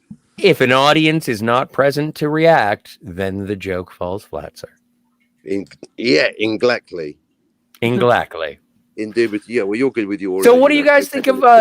We've talked. I think we've talked a whole big pile about the original Blade Runner. What do you guys think about 2049? Like, what are the questions and psychological? Like, what are the science fiction ideas that were opened up for you while watching 2049? I had a couple, and it was interesting, and it involved. The fact that Officer K, right up front, they tell you that this guy's a replicant and he hunts and kills other replicants, and he's a what? He's a replicant. Spoiler alert! I've only seen it 5 times. It's still sinking in. Sorry, carry on. And there is a large part of the population that tried to watch 2049 4 times and was just like, I kept falling asleep. I don't know what's going on. But it's kind of interesting because on the one hand, he kills all these older replicants and he has no apologies about it, and he's kind of very cold about it. But the moment he starts having self-doubts about himself, he starts getting upset and freaking out, making him a bit unlikable in that sense. It's like, wait a minute, so you could care less about murdering these other replicants, but the moment you find out that you may have been real or something once, you start getting really freaking out and shit. That's interesting. That's interesting. Yeah, Let's explore that. That, Scotty, is my issue with AI. That little snot-nosed fucking kid. He's an accessory to attempted murder, and you fucking know it. Oh, well, I'd have to rewatch AI. And then But I wouldn't bother. I do have it. I like it. Catherine's talking. And I assume that when it comes to the AI that makes Joy the hologram, Yes. Sure. the replicant Love said that the same Love. CPU which is Officer K's brain is the same that Joy is using. It's just that hers is a hologram and his isn't. And it's like he thinks that she actually likes him. He enjoys that relationship for a bit until he sees the digital billboard towards the end of the movie where she says, "Oh, you look like a good Joe," which of course is the name that she recommended for him to take.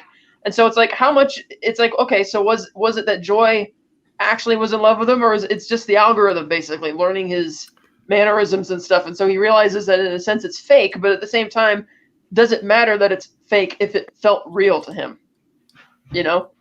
Like, for example, a child knows that a stuffed animal isn't real and isn't going to come alive and talk to them, but they still can feel comfort and joy from it, right? Mm-hmm. Yeah.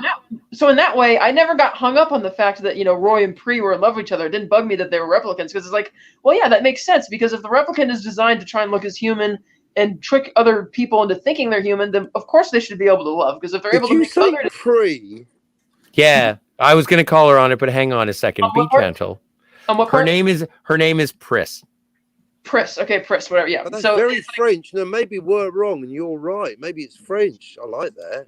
Okay, so it's not Captain, can I see you at camera 2 for a second here? So we had a relevant details. Yeah, no, we had a conversation about No Time to Die, and James Bond and Madeline Swan's daughter is named Matilda, but for the entire Matilde.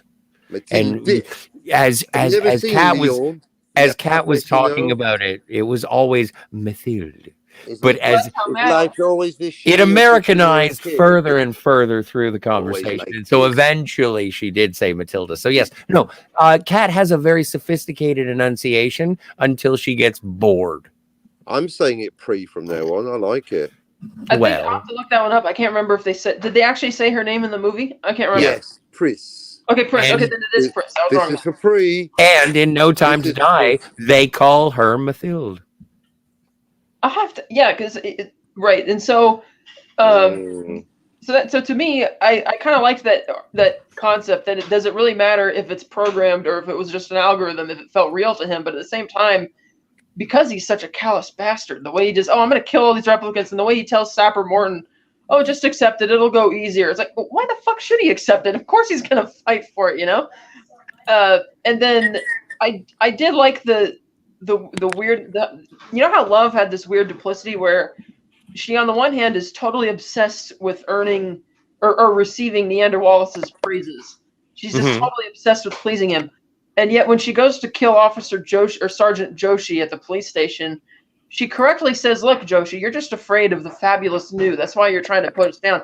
And I'm like, okay, but from what Love is saying, it sounds like she's excited about the potential of a replicant revolution, but she's not in league with the underground resistant movement. She's in league with Wallace, who's just in it for the fact that he has a god complex. But okay, I think you're missing something with the fact that the missing something. Did you no. Well, no, and I want to add on to it. I want to add on to what Kat is saying, because I think that that's very, it's an astute observation in terms of you don't know what's coming. I think that the resistance, like the replicant resistance who wants to be free, they do want to interact with society. Whereas Love, being she is part of the Wallace Corporation, and she herself has prejudices against other artificial intelligences. I think that she does think that Neander Wallace is leading the replicants to superiority, whereas the resistance is looking for acceptance. And Right. that is the difference between, like, you can't paint replicants as one homogenous evil robot force. There are societies within them, and that is the Well, that's the thing. Weren't the ones in what the Blade underground Runners resistance do. movement the older models? sorry. Weren't the ones in the underground resistance movement the older models, kind of like Sapper Morton? I'm not sure. I don't know. I'd have to rewatch. 'Cause It's the- been a while since I've seen it. The intertitles at the start of the movie say that Wallace's replicants obey, and that the older ones are being retired because they don't obey, because they're like, Because they have free will. Fuck them. exactly. So it's like, I guess that's why Love is prejudiced against them. Because Wallace doesn't want just random replicants starting a revolution. He's excited at the prospect of creating replicants which can reproduce, because he wants to be like a god. Like he says, we should be conquering the stars, going across all. He's like a The child who replicants can count are 9 planets on their reproducing. fingers. How come we haven't, gone across the whole universe yet? And so I admit it did feel, Because we don't have enough slaves. right, and it did feel a little anticlimactic that you don't get to cut back to Wallace for the realization that he's failed. Because at the end of the movie, everybody, I guess the assumption is that, oh well, he's going to think you're dead, Deckard. He's going to think you're drowned, and Kay dies. So it's like, I wonder what Wallace's reaction to that would be. It almost felt like a scene I kind of wanted to see, but they don't show you. And I think that's because Denis Villeneuve wanted to do a third movie, but it tanked so hard. It's just like, Oh, is that why? I Anticipating don't- sequel. he was I talking don't about wanting to know. do a sequel, but it just tanked so bad because the marketing was so bad. horrible for that movie, which is a shame because I think it's visually really stunning to look at, especially if you got like a really nice home theater setup. I don't know how you can say that the marketing for Blade Runner 2049 was bad. Because constantly they kept reiterating, oh, you don't have to see the original to understand the sequel. And they were saying that over and over again. It's like, well, yeah, you do, because the entire climax, the third act with Brett Deckard, isn't going to mean anything to you emotionally if you don't know who he is or what his story is.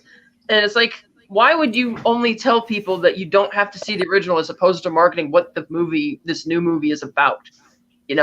It's like, oh, here's Blade Runner. You probably heard of it because it was a cult film at the time when it came out. But, oh, you don't have to see the original. Just come and see it. It's like, well, what is it about this new one you want to entice people to be excited about if you don't even say they have to bother with the original? They Yeah, should it's have kind of called weird. it Blade Edge of- Runner. Harrison Ford's only in it in the third act. I think it would have helped. Right, in the movie, but yeah, like I said, but the film also really builds up to that. Like that's really the core of what the climax of the story ends up becoming. It kind of shifts from being very K-centric to being almost like Deckard-centric with the whole showdown between him and Wallace at the Wallace Corporation when he brings out Rachel, and that's like if you haven't seen the first movie and he sees Rachel, it's like, well, what's this Rachel person? Why should we care? That kind of thing. At least that was kind of how I felt about it. But But no, I disagree You with ever buy that. snakes Just from the Egyptians, Taffy?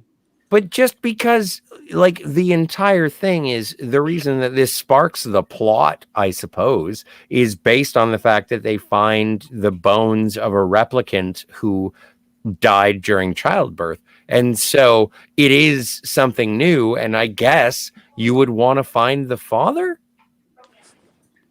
Like it is, I feel like it's more intricate than the surface level analysis. I find Blade Runner 2049 to be a very interesting addition to the mythology, the world that was built in the original. And I think it's faithful.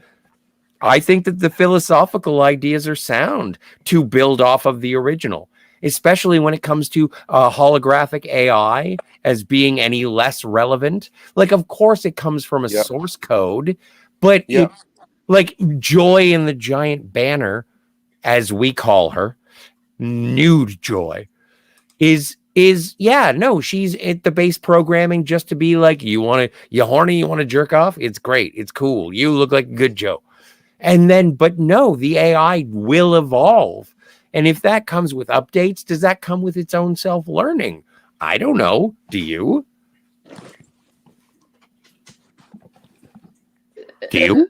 Edge of Time says... Oh, sorry. I thought that was a rhetorical question. Edge of Time says, does canon say only Tyrell can make Tyrell.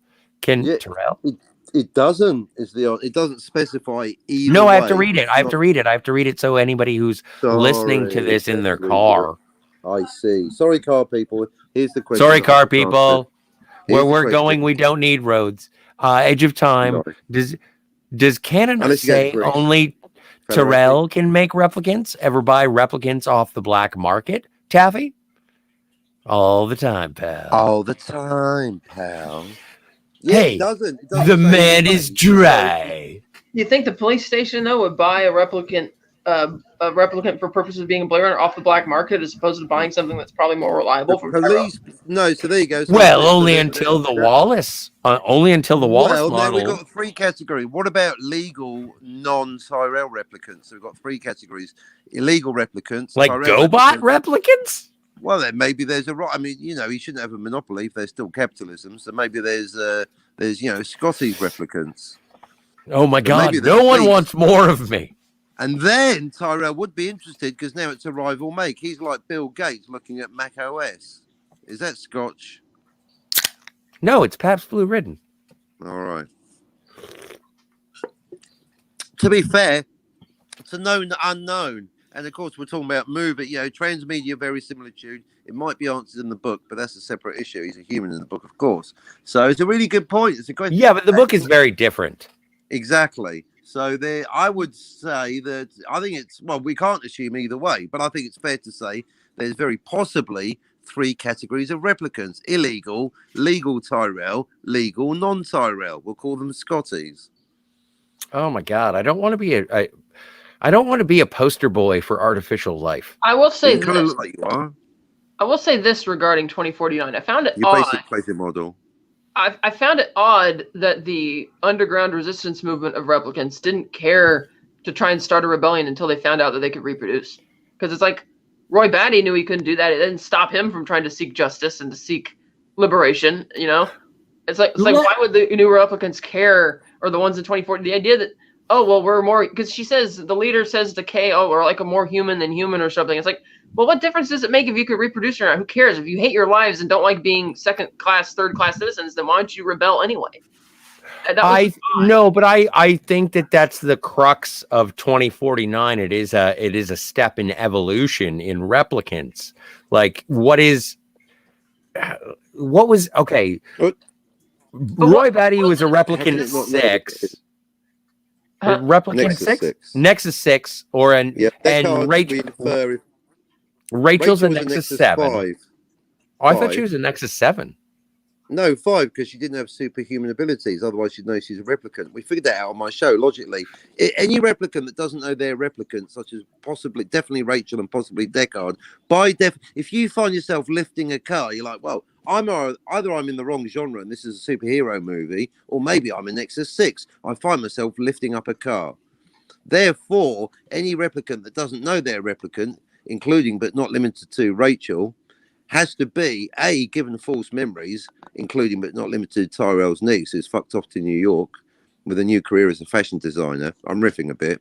And read Blade Runner 2: Edge of Time. I mean, I made up W. Jeter. Quite right, but if let's say if Nexus 6 is superhuman, then let's say Nexus 5 is human. Therefore, any replicant that was going to think it's a human itself, how can it not know what it is? Would have to be a Nexus 5. Therefore, just like any other machine, if there's a problem with it, then I don't deal with it.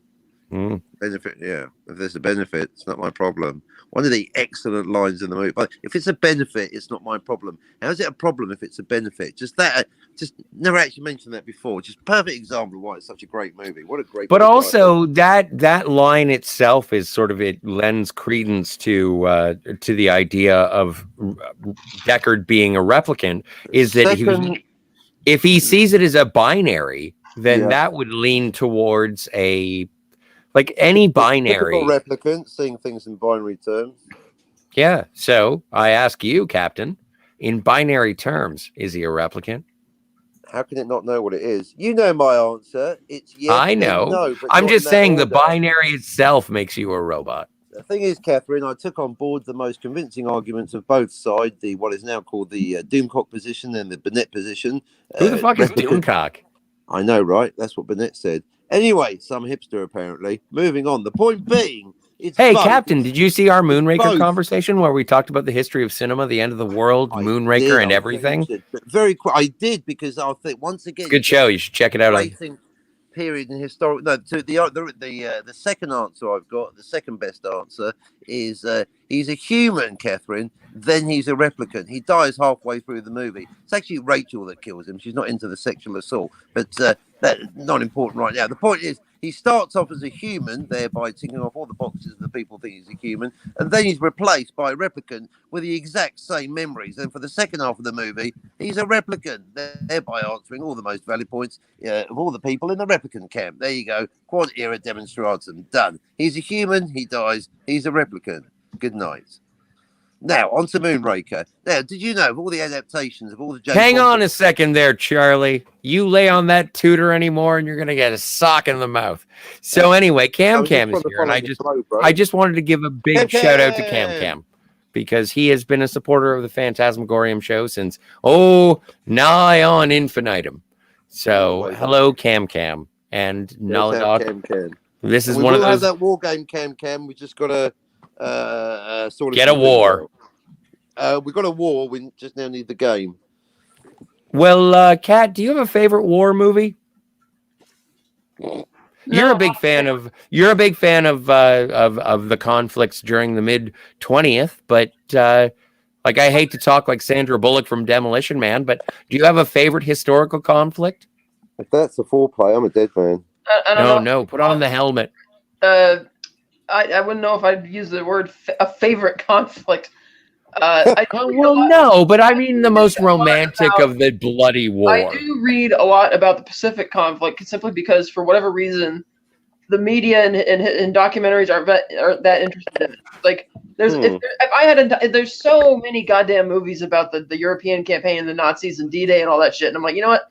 I'm tired out on this. I've seen so many documentaries, hours and hours. I've seen hundreds of war. Like, how come there's not much on the Pacific? And I get it. Logistically, it's very difficult to film a movie on the Pacific War, especially back in the day. May I interrupt and ask a question? Yeah, what? How did you feel about Flags of Our Fathers and Sands of Iwo Jima? Nice. Sands of Iwo Jima. That's not the companion piece. That's the one with John Wayne. No. You were thinking. All right, fine. You're thinking of Letters from Iwo Jima. I really like that movie. I think Letters from Iwo Jima was better than Flags of Our Fathers. Flags of Our Fathers has also come under controversy because it turns out that 3 of the people in the movie aren't even involved in the actual flag raising, which is a little weird. Including the flag raising itself was the second flag raising because the first flag raising. Yeah, there were 2 of them. It was the wrong flag. There was actually lack of historical verisimilitude. The picture. What I mean is, somebody in Omaha, I think it was, with the Historical Society, compared the photograph, or both of the photographs, with the actual film reel footage of putting the flag up, and they realized that, wow, it's really obvious to see that these people do not match and aren't the same people that are claimed to be in the main photo.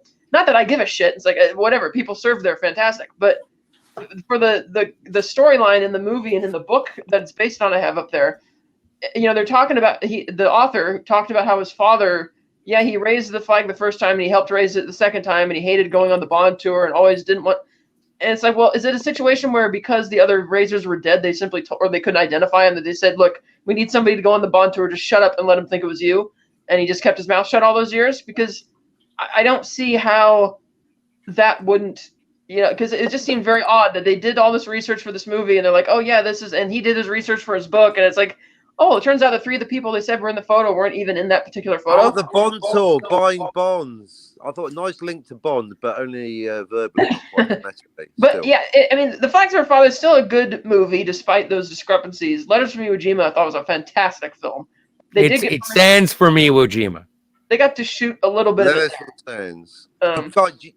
Guys, do you know why you might, if you ever see a picture of a U.S. Marine fighting in the Pacific in World War II, they almost certainly will be wearing camouflage.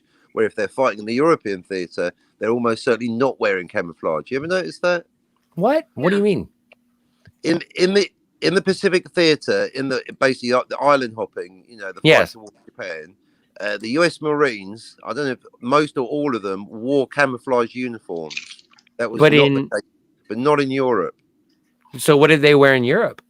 regular non-camouflage khaki. The reason was it backfired because the first people in Europe, in the European theatre, to wear camouflage uniforms were the Waffen SS. So at the beginning, when the US soldiers saw Marines in camouflage, it kind of backfired and made them targets, and they were shooting their own men. And they actually had to stop wearing camouflage because people kept thinking they're the SS. That's right. Well, that is Random the. fact. You got the cat seal of approval, Captain, That's what I was going for. and you achieved. But yeah, I think I get why there I'll aren't a drink lot- to that. I get why there are not a lot of good Pacific War films because of the logistics of filming out on the ocean and in the jungles like that. It's like it's that much more, too much money, too difficult, and it's like, yeah, we're not going to do this very often. I think the Pacific, the TV series that I got up there, the miniseries was very good.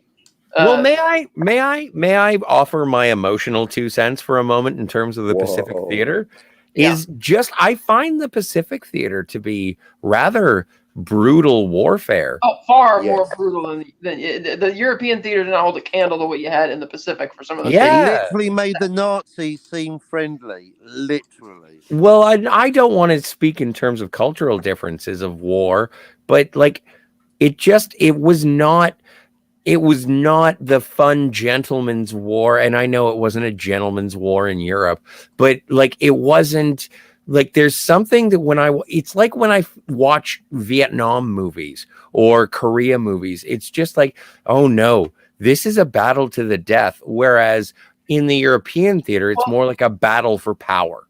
Well, a lot of that true is because Japan, the Imperial Japanese soldiers, most of them would be literally fighting till death. Yeah. Now, that's not to say that there weren't many who surrendered. I believe the name of my first album was Kamikaze. Yeah, there's that as well. And that's something Kamikaze Chameleon. that's actually was a source of conflict in the upper brass of the Japanese military. A lot of them were like, we can't afford to do this kamikaze shit because we only have so many trained pilots. We can't afford Cat. people like this. Cat. Kamikaze Chameleon. No, I can do it better. I can do it. Take two. What did you want, Scott?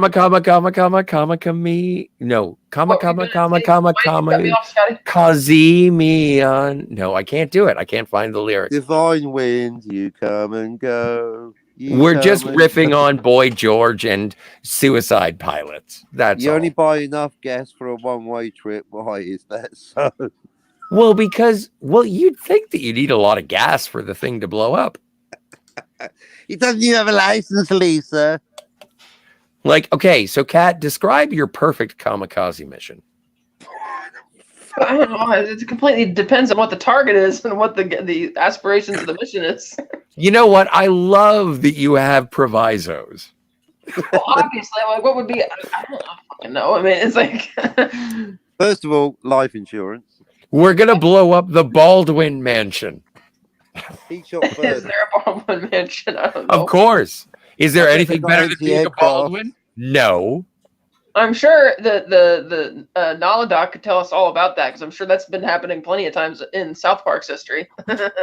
Well, Once. and that's the thing. Only once. Okay, You once. can only kill the Baldwin. Multiple bombs. One of the Baldwins survived for about 5 seconds, and then they got him. The Canadian came up behind. As they do. Well, I You are all gay, so them so in Team America. Only happy. but pirate. We're Mr. Dress Up Gay. Ugh. We Casey and Finnegan all over this hood.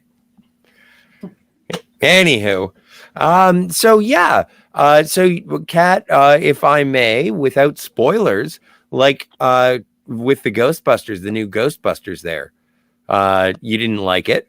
No. Okay, so have you seen the new Hawkeye? Yeah, it was okay. Great, excellent. That is what they will put on the back of the DVD. There won't be one. Well, I know. And that's one of the disappointing things when it comes to these releases is like, I think that there's been a certain level of pride for people who want to get the Blu-rays or the 4Ks or the Steelbooks or the box sets Yeah, of the Marvel Cinematic Universe. And now that we're getting into Disney Plus and all that hoopla, Netflix. we're never going to get a Loki sleeve. And I want a Loki sleeve. I want a WandaVision fold out DVD, Blu-ray, 4K. You know, about that, Netflix, I've noticed, has been putting out some of their original shows on Blu-ray. Well, yeah, no, you could have got Jessica Jones and Daredevil and all that jazz. There you go. Yeah, I didn't. I think the only way you're ever going to see these new Marvel Disney Plus shows come to Blu-ray is if the subscription base drops off so much that they're like, oh, we got to get the money back somehow. And then maybe Well, and also you have to think about the carbon. Subs. You have to think about the carbon footprint of making DVDs. And Disney is a very green. You hippie. Sorry, I wanted to throw something in there just to be a fucking dick. But now you're going to care about packaging. All these years of all that plastic in the shops. I know a person who cut down a 70-foot tree and they have a Tesla. Your environmentalism is face level. And here in America in about another 20 years, 30 maybe. Well, you're very interested in terms of Florida being underwater soon. Well, not And just quite that, frankly, I weep for Disney. It's place. going to be a combination of the sea level rise and then running out of water. The irony. How long can They you like tread water? And yet there's not enough water. Yeah. Well, salty water. It's too salty. Yeah, indeed. What else is Like going a pithy on? comment from Scotty. It's too salty. I'm fine. You can't. I don't rattle your monkey cage on your show, and I would like to say that I haven't used the mute button once. Not yet, but it's always there. It is always there. Oh no, like the sword of Damocles. Please. Ah, get out of my mind. I love you, sir. Cat. Always finishing so- each other's sandwiches. Sandwiches? Kat, have you seen the new Masters of the Universe, the Motu? I'm aware of He-Man. I've honestly never seen anything with He-Man or Masters of the Universe, and I'm just not interested. Speaking of gay. Not that there's anything wrong with that. Do you want to have Oh sex no, right I'm not now? saying. I'm just saying. Have some privacy. Take off the bandolier. Put on a shirt. The bandolier. That's what you said to Chewie. Well, whatever. Get to the chopper. I remember when I was asked that question by our good friend of the channel, the Richard. He asked me about Masters of the Universe and if I'd seen the new one yet. When I told him I hadn't seen any, it's almost like he couldn't believe it. It's like I thought I broke the Richard for a second, and he's like, "Okay, moving on." Well, have you ever seen G.I. Joe? Yeah, I'm not that interested. Okay, and There's what a about limit to Transformers? liking warfare. What about 13 Hours in Benghazi? That was a good movie. I have that one. You like movies about gladiators? No, for the most part, no. Neither do I. I'm not a big fan of Spartacus. Haven't seen it. I'm not a big fan of the old Hollywood sword and sandal epics, really. They're very long, and it's like all the money went into building these sets. So it's like, yeah, it's impressive. I just wasn't big on the story and that kind of stuff. That's kind of what it was like for Waterloo. You know, well done. There's no CGI. You've literally got tens of thousands of extras all dressed up as soldiers, but I'm actually not that emotionally involved. Right. Whereas I think it needs to be like, you need to know how to use the skeptical or the spectacle properly. Like one thing I love about the movie. Be skeptical about the spectacle. That's a T-shirt right there. Yeah, skeptical about the spectacle. I love that. Oh my god. I have to write that shit down. Copyright me. I made that up. I almost said it.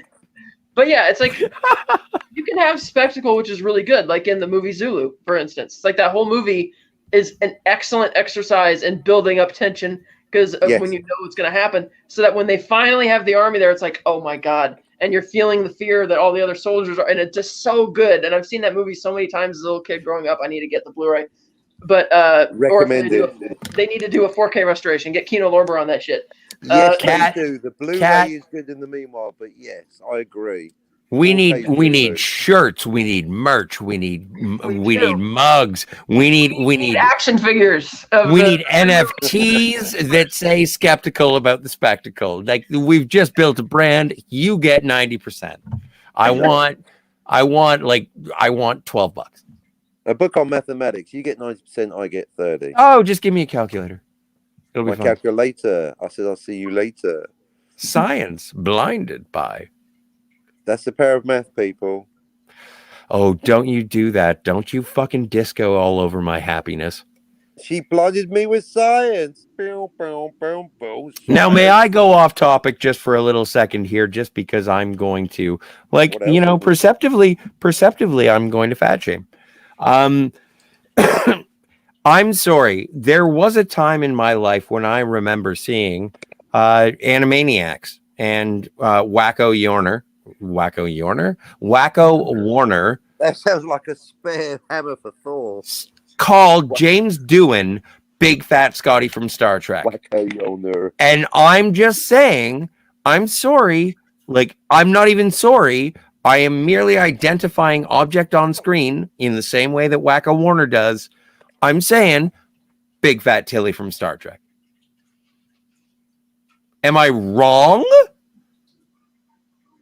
I don't know who that is.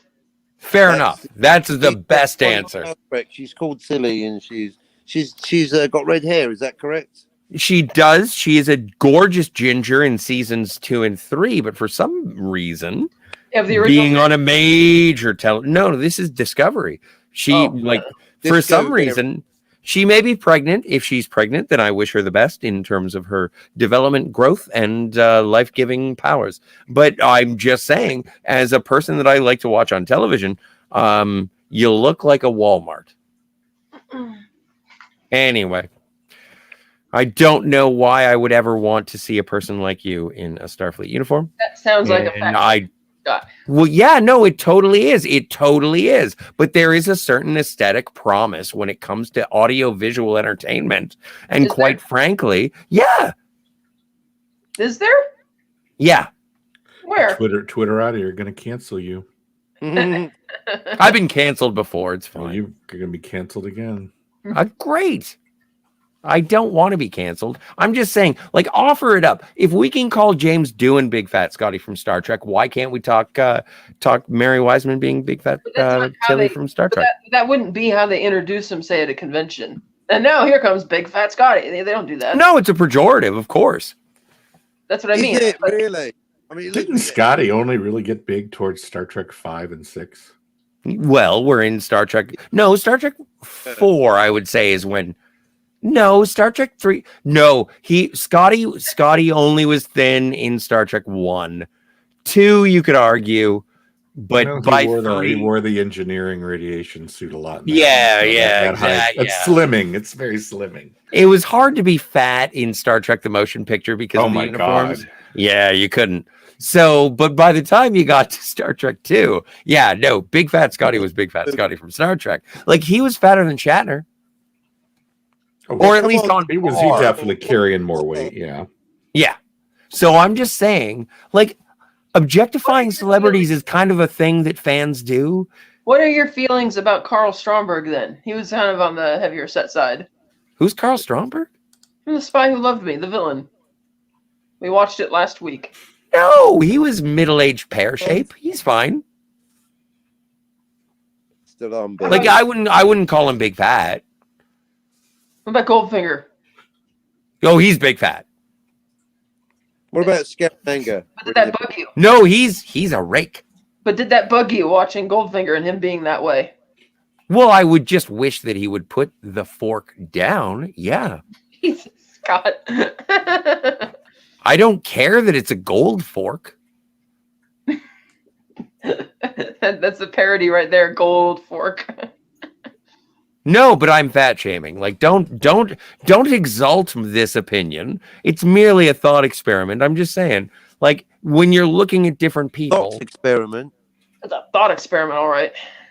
And it well, it's a crazy person's brain fart, more accurately. it's true. You're still drinking and smoking all the show. Yeah, well, I'm waiting for Steve. What? Where did he say where he was? No, he has like I think he's dead. I saw that he dropped his Zoom link at 6:23 a.m. this morning, my time, and it's like, and that's the same time zone as him. I'm like, what? I didn't bother jumping on to see if he was there or not because I didn't Well, I am. this isn't the Muppet Show. We don't talk about the behind the scenes on the scene. Come on.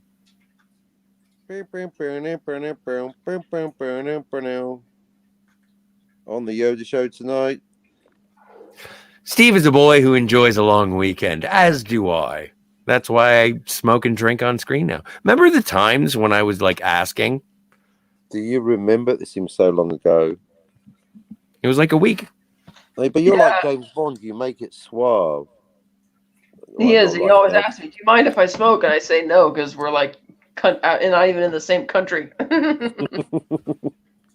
I'm in the smoking section of North America. Enjoy your freedom. Well, let's not go crazy. That's Oh, what Prince would say. so That was like the English version of a Prince song. Let's not go crazy. Let's party like it's 8:45, like it's 1973. You know what I mean? well, speaking of the state of the Slow world down. and things and adventures, Captain, do you have anything that you can do in like are movie theaters open in your part of the world? Neck of the woods. No is the short answer, as far as I know. Basically, it's all pointing to Blu-ray in very or 4K, but no, there's no fast internet in rural New Zealand. And Oh, no. I mean movie theaters, like I movie know, theater I'm trying to experiences. expand Oh, it I out. apologize. I apologize. I'm roundabout way answering your question. Basically, the entertainment options are increasingly limited, and it is pushing me to basically what Pickles doesn't like me calling physical media. Cinemas, no. The last time I went, someone else was watching yet another movie on their phone. It really ruined everything. No, I'm not really. Home theatre is the way to go. As Catherine says, if you've got a reasonably large TV, and most importantly, if you can actually switch off your internet so you can focus on the movie, which I can't, then otherwise I'm one of those people distracting myself. Well, that's a very interesting point in terms of watching a movie nowadays, is just being able to sit down and like dedicate 100% of your attention. Well, let's be honest, like 80% of your attention to a movie. And I really appreciate it. Like I was treated last night by something that I ordered ages ago when I was cinema gulp blasted. And I put it on and I watched it just because it arrived in the mail. And I was like, well, I have to watch this now. I obviously paid money for it. And I watched it and it was amazing. I turned off my notifications and it was great. And just to be that dedicated, I feel the same way when I watch the James Bond movie week to What week. was it that you watched yesterday? What was this wonderful thing? Jojo Rabbit. Oh, right. I saw Jojo Rabbit and it made me. I thought it was a good movie, but I didn't have any desire to see it again after I saw it. I want to show it to other people, which by definition. It reminded me a lot of this British film titled This Is England.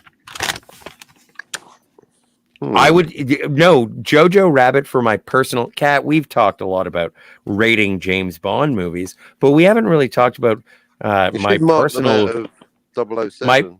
my personal rating system overall. But no, Jojo Rabbit is a 9 out of 10 For you?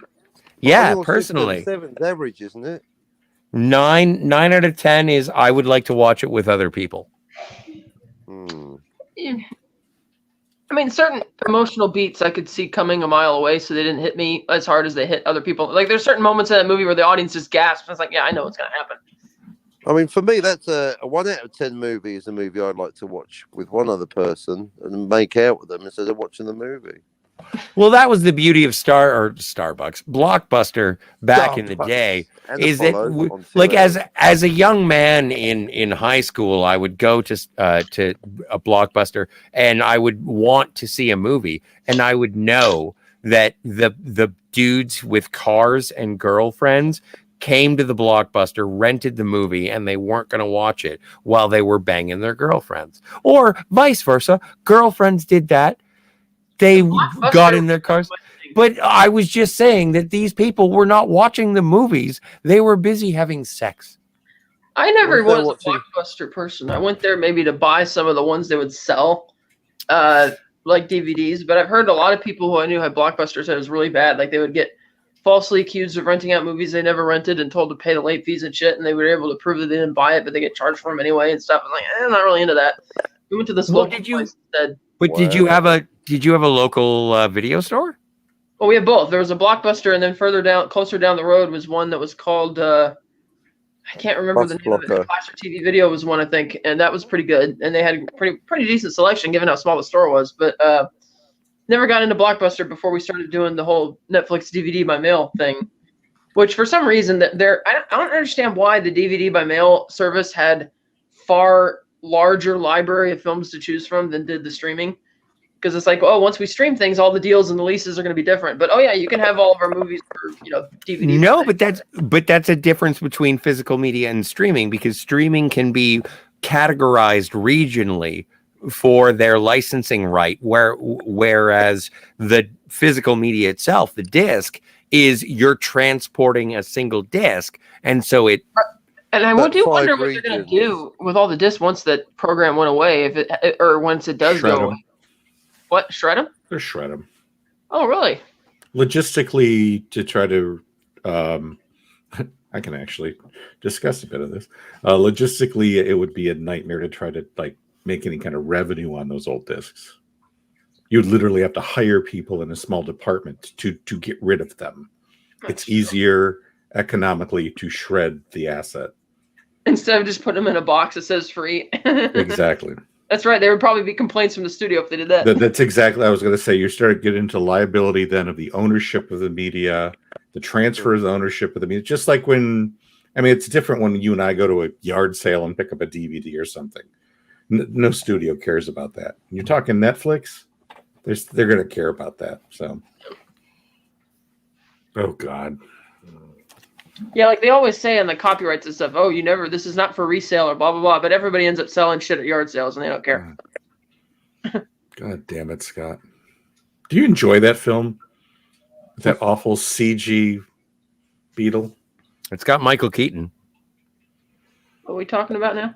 Herbie. He held up Herbie. No, and not a good Herbie film. I was going to say, again with the Nazi beetle. The People's Car! I own several. Exactly. I have several.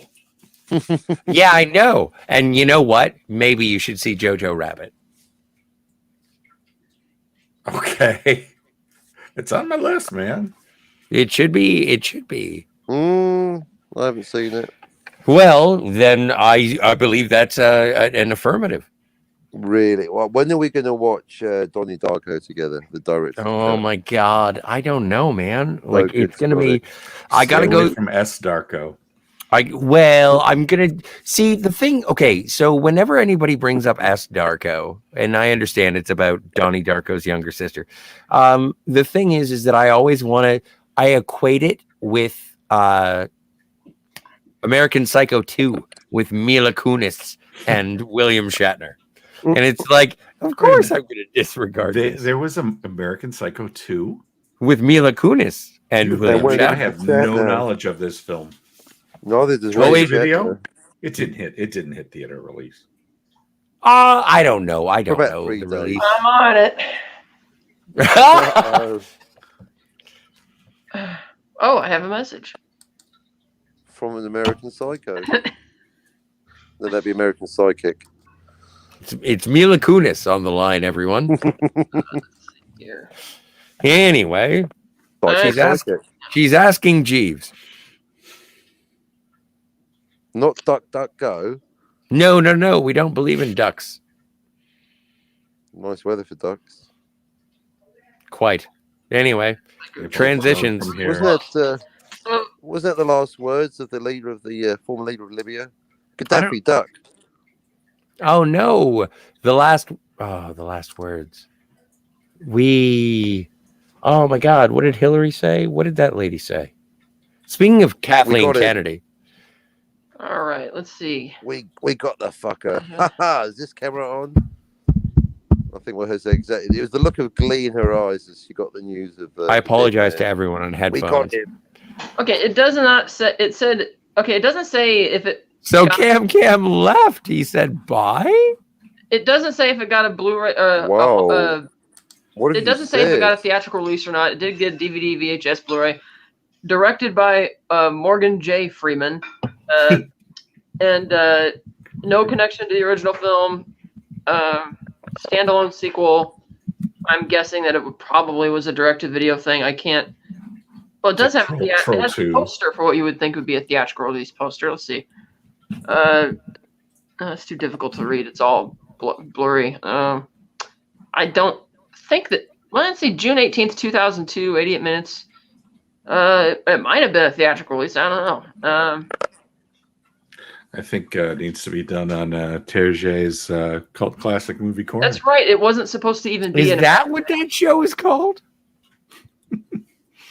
Angry Viking. And by Oh, that's 3 years, what, yeah. 3 years after the film was released, actress Mila Kunis expressed embarrassment over the film and spoke out against the idea of a sequel. She says, "Please, somebody stop this. Write a petition. When I did the second one, I didn't know it would be American Psycho 2. It was supposed to be a different project, and it was re-edited. But ooh, I don't know. Bad." Well, I think your They first. did re-edit the movie and to try and cash in on. I guess they weren't. I guess the producers were not satisfied with whatever their original movie looked like. Like, no, we need to tie this to American Psycho to make some money on it. Oh, okay. That's pretty bad. That just tells you how bad it probably was. To be fair, I haven't seen it. I forgot that the American Psycho, the first one, was made by a woman. I forgot about that. Kind of like how James Bond didn't know that Holly Goodhead, a scientist, was a woman. Yeah, that's something. That was the line I forgot to mention when we were with Rob. Yeah, no, I know. But do you realize that you just did that about Mary Herron? Well, I didn't even remember who the director was. I did. I didn't. Well, then you're a bad woman. Whatever. Fair enough. That's a valid point. Mm. So, any of you guys seen Clifford the Big Red Dog? Sorry, what was the question again, Scotty? Back to you. Have you ever seen Clifford the Big Red Dog? Not recently. Why have you lost him? I can't lose the guy. He's so big. He's so big, so I've red. not seen anything related to that since probably preschool. That was like 30 years ago. Well, they made a movie. I know. No interest. When there is an episode of the Phantasmagorium show where I praised it highly because it looked like a fun movie. Well, the movie came out, and apparently, it is dog shit. Yeah, How appropriate. Yeah. So I'm disappointed. Oh well. Whatever. It is only Clifford the Big Red Dog. But also, since our last free for all, the Eternals came out, and I saw the trailer, and I thought it looked delightful, but I didn't know anything about the Eternals, and then I found out that it was dog shit. I wouldn't call it dog shit. It wasn't that bad. One but word it wasn't review that from good either. Scotty. Well, what happened with the Eternals? What's going on? Why am I, as an enthusiastic Marvel viewer, put off by the Eternals? Did you go see it? No, I don't. They're characters that you aren't aware of. right? Even but in the Marvel but the Guardian- scheme of continuity, they but are the Guardians of the Galaxy, tier characters. but the Well, so Guardians are of the the Guardians. Galaxy were fourth. Like I think it's a failure of filmmaking and marketing. I think that James Gunn is better than Chloe Zhao, and I think that we have the box office receipts. Guardians prove was that. always going to work due to the humor. Yeah, I think it's appealing. The I think it Eternals was- is dry and boring compared to Guardians. We've discussed the marketing on certain things in terms of marketing failing, and I think for the Eternals, the marketing failed. Or the story was uninteresting, and the marketing team was like, "How do we do this?" You know what? One of the most derided episodes of Doctor Who in the Capaldi era. And by the way, I am wearing my Capaldi coat. By the way, I've just got to, excuse me, I have to attend. Is that something. I'll be no, I back in just 2 have to minutes. finish my point. Oh, please. Thank you. I'll be back. Sorry. Look forward to your return. Oh no, he's gone. All I'm saying is that in one of the most derided of the Capaldi era Doctor Who episodes was that the moon ended up being an egg. Oh, that was a bad episode. Well, that sounds like what the plot of the Eternals is, and that sounds like a bad episode. That is, well, they went with that story. Yes, the Earth is essentially an egg. Well, fuck that noise, Silent Bob. It just sounds unreasonable. There's an interesting conversation that was had. The only thing I would have, I would already retcon part of it. They should have used it as the introduction of Galactus to then bring in the Fantastic Four mythology, because Galactus eats the celestial eggs. He eats the planet. So, but exactly. I just think that, and this is one thing I don't know. Would it have done better if it was released on time and there had been no pandemic? So the whole marketing machine could have done its usual. That is probably. I would say probably that. Shang-Chi, what was the Black Widow? They probably all would have done far better if it had been a normal cinema year cycle, no pandemic. Well, it's very interesting that you bring that up, just because in terms of all of that going on, it was planned out in terms of a theatrical release. Sorry, I inhaled some devil's cabbage. So it was going along at a pace that could have kept up momentum for the MCU, and they did have to switch gears for like a lack of the momentum of that brand. I suppose the whole 2020 cycle of Phase 4, I think that's what it's called. Sure. I think it's probably multifactorial. You've got burnout from superheroes in general. Yeah. You've got an introduction through this whole Phase 4 of characters who are generally unknown outside of comic buying fans, superhero buying fans. And also they're very bland.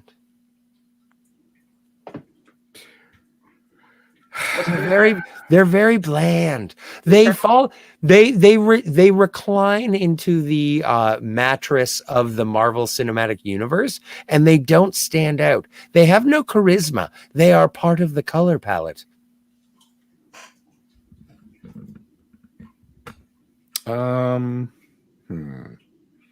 It's my opinion. Like, I am wrong often. Wrong soong. It's a clumsy rhyme. Wrong soong. It doesn't really work. The sons of the prophet. Anyway, it is really interesting though that all of the original core group of Marvel characters that they made the MCU out of all had TV cartoons in the 60s with memorable theme songs that put them into a greater public consciousness of people who necessarily don't. Like my dad would recognize, my dad, 80-year-old dad, probably recognizes the Spider-Man theme song from that 60s cartoon. Mm-hmm. So in the public consciousness, that first batch of characters had a bigger footprint into non-comics people through other media already. Now you're getting this whole batch of characters because, you know, at the time they didn't have the X-Men rights. They didn't have, well, Fantastic Four has always been an iffy proposition in cinema. We've seen it already how they don't seem to be able to do it right. Mr. Fantastic is such a difficult power to represent realistically or at least believably on screen. And watch, they're gonna change this Ms. Marvel character who had a lot of his similarities. They're probably gonna tone down all of the stretching. Yeah, save it for him. Stretching is such a difficult thing to represent. It's never been one of my favorite superpowers.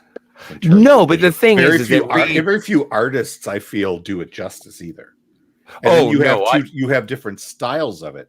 You have the Reed Richards style, which is somewhat mostly realistic in most iterations, and then you've got the Plastic Man style, which is like batshit crazy almost Green Lantern, Hal Jordan constructs from the Silver Yeah. Age of crazy ass shit. Hmm. But Plastic Man was he was a comedy character, whereas Mr. Fantastic was never a comedy character. No. Well, Mr. Fantastic is one of the smartest people in the Marvel Universe. And that he is. And so, but also, I didn't like, okay, so let's talk about the Fantastic Four. Would you like to talk about the Fantastic Four? I enjoyed the first film. Which one? The Ion Graphode one? Yeah, I don't think it's that bad of a film. Well, no, and Michael Chiklis totally sells Ben Grimm. Completely. Yeah, I'm with a physical effect, with a physical costume. Yeah. Yeah. I have not seen the Trask movie, so I have nothing. I don't have that to compare it. We've been talking about audio commentaries for a little while when it comes to physical media and getting the behind the curtain sort of insight. And that is an amazing audio commentary on the first Fantastic Four for two reasons. First of all, it's highly entertaining. But for second of all, Michael Chiklis had to wear the Thing suit, and he talks about how amazing it was. But then he talks about Chris Evans being all jacked and shit. And he talks about an interaction between himself and Chris Evans. And he's like, "What's going on, Chris?" And he's like, "I'm exhausted." And he's like, "Why? I've been in makeup for fucking 8 hours." And Chris Evans is like, "I have been working out since 6 a.m. so that I can make it look like I have pecs. This is not grocery shopping body, yo." And so it was, Michael Chiklis says Chris Evans worked the hardest to make his, he was working on his physique. And I think it pays off when he gets to performing as Captain America. Yeah, America's ass. Haley Atwell shows it. The man works hard. And I will drink to Haley Atwell. I love Chris Evans. He is a god. I will never achieve such a physique, but Haley Atwell. You think Feige will have a turn backwards and make Agent Carter series canon again? Or you think I don't care. But it's there. I enjoyed them a lot. I like all on her. But I don't. Okay, but that's the thing. Oh my God, Naladog. I don't care if it's fucking canon. I love it. Like when someone asks me about Agent Carter, why do I have an Agent Carter poster? You like Agent Carter? Fucking yes. So I don't have to justify it. I don't remember from the Phantasmagoria show. I know we kind of, you and Steve early on discussed it, but then the whole series kind of petered out. But what did you think of the Haley Atwell? What if she became Captain America, Captain Britain, so to speak? I loved it. Okay. And I agree with all of the criticism that it was just a retelling of the first Avenger, which it was. There's no argument. You can't argue that. But actually, it was a little bit better in some points. It had a little bit more action. That was kind of falls apart in the end, and it's just like, what? There are tentacles, and now you're in the future. Like this doesn't even make sense. Yeah. Oh well. Talk to Kat. She loves the Pacific Theater. Anyway. Nice callback. Yeah. Pacific Theater. I thought that was somewhere out west, a little place where you can watch little movies. It's right next to Cowboy Bebop. So nice. We watched the Thin Red Line there. But yeah, no, I loved it because I liked the characterization and I enjoyed the.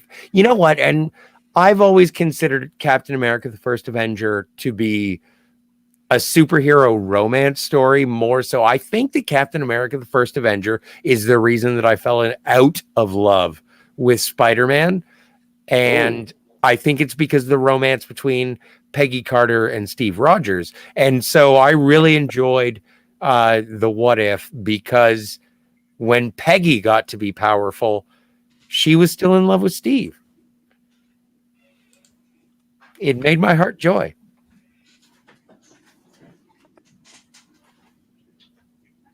Anyway, what did you think of What If? Wow. Boom.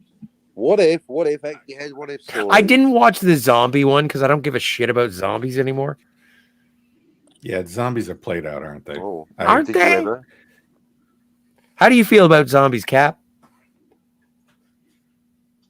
Good answer. I'm kind of done with zombies. There've been. I don't care. So anymore. without them, I wouldn't have any subscribers. I'm just kind of. I've seen so many zombie movies, and it's like more often than not, I would rather be like playing a video game where I get to shoot a bunch of zombies and try and survive against them, rather than just watching a movie of characters doing the same thing. It's like, yeah, But, okay, but there are still good zombie movies. Like, did you ever see? Oh my God, what was it called? Fido. I didn't say there weren't good zombie movies. Just I feel kind of torn out. Yeah. Well, and especially when someone is pumping out new content with zombies, I feel like it feels like a bar cover band. It on a needed to be Sunday. 2010, right when if you were going to get on the zombie thing when the first season of The Walking Dead or so was out, and that's just run itself into the ground. There's only one good season of The Walking Dead, and it is the first one. I liked some of the other ones, but Well, I accept your apology. after the prison, I just had no interest. I stopped watching once Herschel died. By the way, Herschel was a wonderful character. spoilers for The Walking Dead from 11 years ago. Herschel died. dies. I can't wait to talk about Glenn. And then, Anywho, what's her name dies so she can become Michael Burnham. what a world. That's where she literally left that show to become Michael Burnham. So A fate worse than zombie. she cried less in Walking Dead. Which is crazy weird, She's dude. a stronger character in Walking Dead than she is in supposedly the strong female Star Trek Discovery character. So what you're telling me is that Sonequa Martin Green has acted within a zombie apocalypse, and she showed less sorrow within the zombie apocalypse, but when she gets to Federation space, she's miserable. I would like to know who is directing this woman. What is the character like? What is the character like? Oh my God. I'm gonna have to go back. I'm gonna have to go back and watch The Walking Dead with Sonequa Martin Green to find out whether or not I like her character in The Walking Dead better than I like Michael Burnham. It will I be did. So what? That blows my mind. That a captain of a Federation starship. Why does why does she even deserve to be captain of anything? Well, I'm going to say I stopped watching after season 2. I have no Are you idea familiar with Veruca Salt? Yeah, the band or the character? Well, let's go to the character first. But Okay. I will want to talk to you about The Seether, which is a song by Veruca Salt. Nothing? I got nothing for that. The Seether. Nice. Well, I tried. Anyway, What does that have to do with Michael Burnham? Bring it back. Reel it in. Reel it in. Come on now. Come on, Scott. no, but Michael Burnham is Veruca Salt, like from Willy Wonka and the Chocolate. Yeah, Willy Wonka and the Chocolate Factory. She is that. She is the worst, and so I don't understand. Like, if you're saying you liked her character in The Walking Dead, I am blown away. No, it was an ensemble show. She wasn't the lead. She didn't have to. So is Disco. So is Disco. Do you think so? It's supposed to be. Although, have you they know ever what? named any of the bridge crew yet? Are you those No, people with they did. personalities yet. In season Or 4, episode 1, they Oh. did. Yes, they did. I don't remember, but they did. Yes, they did. What's the question? I can't Are you even watching see it, the. Captain? What are we talking about? Do you watch Star Trek Discovery? Disco Very? No, not really. Not Okay, since okay. season 1. Okay, so you're kind of in the same boat I am in terms of story. What's the matter with you? You're racist? I like that argument. I'm prejudiced against shit. You don't like Phoebe Waller-Bridge? That's not even prejudiced. Phoebe. Anyway. She's not in Discovery. No, I quite liked her in. I like the Insufferable. She'd Joy. look great in an original series Star Trek uniform. Mm. Anyway, sorry, Naladoc, you were saying. Oh no, I was just. What the hell were we saying? I don't know. You're accusing me of the fact that I liked her in Walking Dead, which I thought she was fine. Her and her brother, I thought were great characters. No, I didn't mean to accuse you of anything. I was like, I'm unfamiliar. She shows up like it. Sorry. No, I just couldn't hear what Captain said. So he didn't mean to accuse you. It just came out naturally. Happens. Mostly, always. Mostly. No, I just Walking Dead to me felt really fresh early on for about 3 to 4 seasons, and then it was like, why do I put myself through this every Sunday night to watch miserable people do miserable things in a miserable world over and over and over and over and over again? And if I may add on to that, I would like to say that they never have fun and there is never any good music. And then do a spin-off series, which was just as miserable, even more so. But helicopters. Oh, that's that current one? I don't know. World Beyond or something. I watched 2 Dude, I didn't even watch it. I don't know. I'm just making crazy statements. No, it's just I've just done. They were going to make the extended Walking Dead cinematic universe, so to speak, and I was like, it was already dying while they were planning all that. Like they've got Rick Grimes movies in the works and stuff in greenlit productions, and I'm like, who cares? Have you ever seen X-Files Fight the Future? No.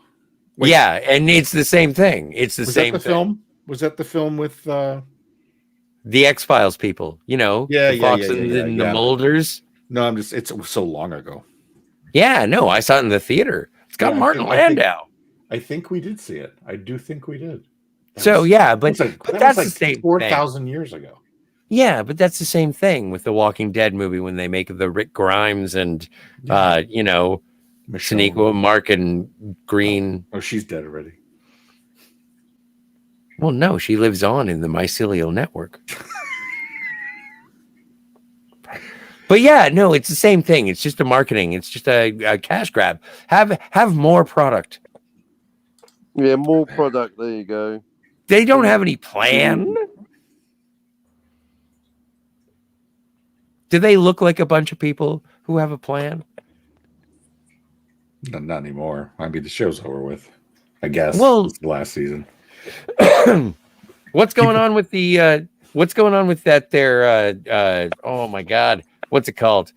The Song of Ice and Fire. What's going on with them books? Yeah, well, if you must know, apparently after 10 years of trolling us, it's not enough, and apparently he's come out with a statement. I've done some writing, folks, just to prove that Gary Nerdrotic's claim that he doesn't care anymore are a complete lie. Apparently, he's a really big football fan. He's not a big writing fan. He's not a fan of his fans. That's the main thing. He doesn't like. I have a theory. A decade of solid trolling. He doesn't care. It's not going to happen.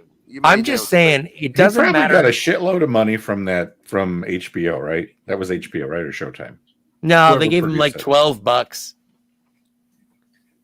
Because I figure if he licensed that out, he made all that money off that. I mean, why does he have to finish it? Are there Game of Thrones action figures? I mean, it's interesting that he doesn't, because that's the thing, he's not compelled by law, but certainly if anyone's, but he's the reason why I will not see Dune. So that's the circle to that. If Warner Brothers are complaining that I haven't seen Dune, or Dune, as I like to call it, because I'm not going to see it until N comes out, we can blame George R. Martin. I'm not seeing part 1 until they finish part 2. Until they've got the ending, I'm not seeing the beginning, because George R. Martin. I'm going to be caught waiting 10 years for part 2. That's ridiculous. Okay, guys, I don't have to buy the first one. I apologize for interrupting and changing the subject quite violently, but I had a thought, and I would like to share it. I'd like to Okay. share it and add Speaking two. of sharing, at some point when it's a good moment, I'm going to dip out to get some food. Just not Oh really movie related, but let's just say no! well, First exciting. order. I have to get something from the foyer. You have a foyer? No, I'm trying to link it into Steve's book. Just It's a trying shed. It's an awning. to Steve's shed of ice cream. Anywho, Yeah, I had Steve's a got joke book there, out. but I forgot it. Okay. Cat, I have a question. Yes. No, not Cap. Cat. I know. I'm just answering on her behalf as she collects her thoughts. All right. Well, okay. So what I'm thinking is next Bond movie. Everyone's worried about who the new Bond is going to be, and I'm quite frankly leaving that to the powers that be. Here's my plan. Frankly. I didn't Frankly. say that. I didn't say frankly. Frankly. Lindsay. yes. Lindsay. I want John Hamm. I want John Hamm as Felix Leiter. Oh, and then who was the thing? Who was the other thing? Oh, I lost it. Michael Chicken. Damn you. Oh, we're doing fancy Michael casting. Chiklis. Oh no, I remember. And also I want the villain to be played by Peter Dinklage. Emilia Clarke. I think they need to start again with Doctor. I We really want need to establish the difference Peter between the Dinklage historical movie. to be a James Bond villain. And if you tell me that I'm wrong for wanting that for any reason, I want you to talk to Peter Dinklage. What do you want me to think about this, Scott? I want you to think that he would be an amazing Bond villain. Well, that depends on who the Bond actor is. It does. That is absolutely true. But you remember Days of Future Past when he played Trask? Yeah. Bond villain that up. That's Okay. a good. Writing a character based on an actor. I mean, wasn't there a Hollywood? Isn't that what they came up with in It's the called player? typecasting. Well, but except what if the actor plays against type? Well, that's the fascinating thing about typecasting. I think the idea, as a writer, I like the idea of writing a character based on your perception of an actor. But when it comes to actually casting the movie, you cast a different actor. Actually, kind of like Harrison Ford, Indiana Jones, was the inspiration for Robert What's-His-Face and the Da Vinci Code. But then, of course, he ended up getting played by Zaphod Beetlebrox. So you figure out the blah, blah, blah details. Why did you have to bring up that? Snakes. French Oh made. my Why did it have to God. be French made? The Dan Brown movies, the Da Vinci that's Code? Yeah, I know, right? But I'm just saying, he was based, basically, when Dan Brown was writing it. Okay, in his, so when he started here's my recording it, problem. He confessed. Here's he my was problem watching with the Da Raiders. Vinci Code. Yeah. The Da Vinci Code has Tom Hanks wearing an obvious hairpiece. Right. And blonde. What's with the hairpiece? Why? The entire movie is ruined because every time Tom Hanks is on Tom Cruise, not Cruise on the brain. I do masturbate frequently. So much like Tom Cruise, I'm a It's when you Scientologist, is what I'm saying. So, but yeah, Welcome no, to digging your hole deeper. It's my favorite game. So, but yeah, whenever I see Tom Hanks with his hairpiece on Cruising. in Dan Brown's The Da Vinci Code, I'm like, this is unbelievable. The whole movie is unbelievable. And Paul Bettany has a great performance as the albino. But I can't every time they go to Tom Hanks, it's like, this is a movie. You're not Tom Cruise. True.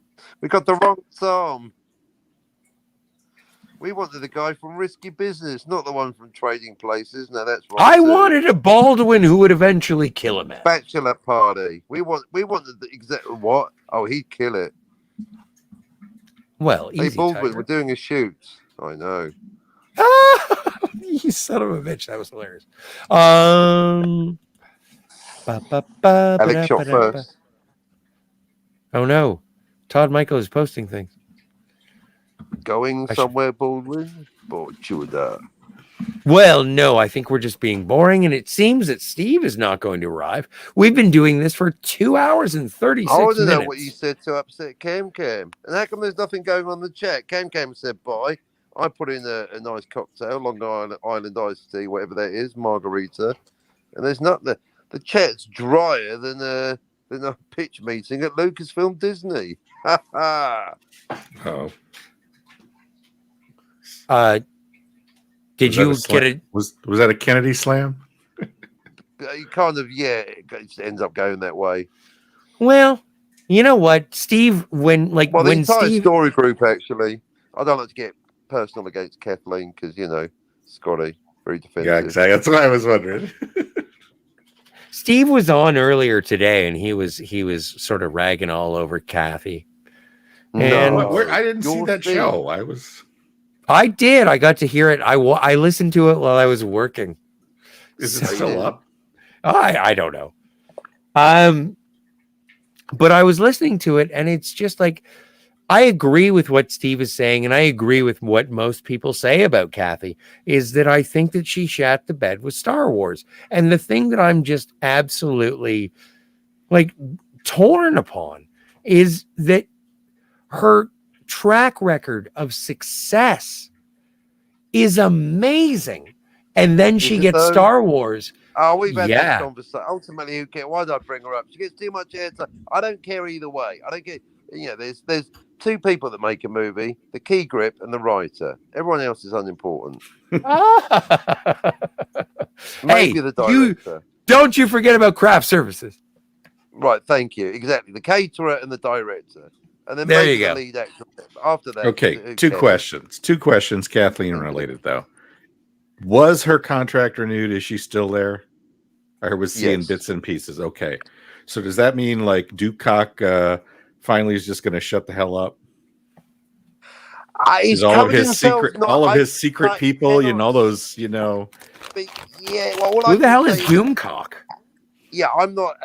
I don't speak for Mr. Doomcock, but I say observationally, he's covered himself quite well. Because if he was right, he's right, and if he's wrong, it's just a rumor. So either way, but no, that's why I'm hedging my bets and saying that I'm not hedging. I my don't bets, know. I'm actually going one All way. I'm saying is Kathleen that Kennedy's contract Doomcock is a very During a nuclear awkward war- business card.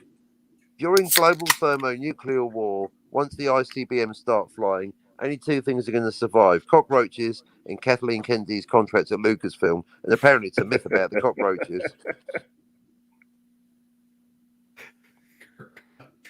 It's cast iron.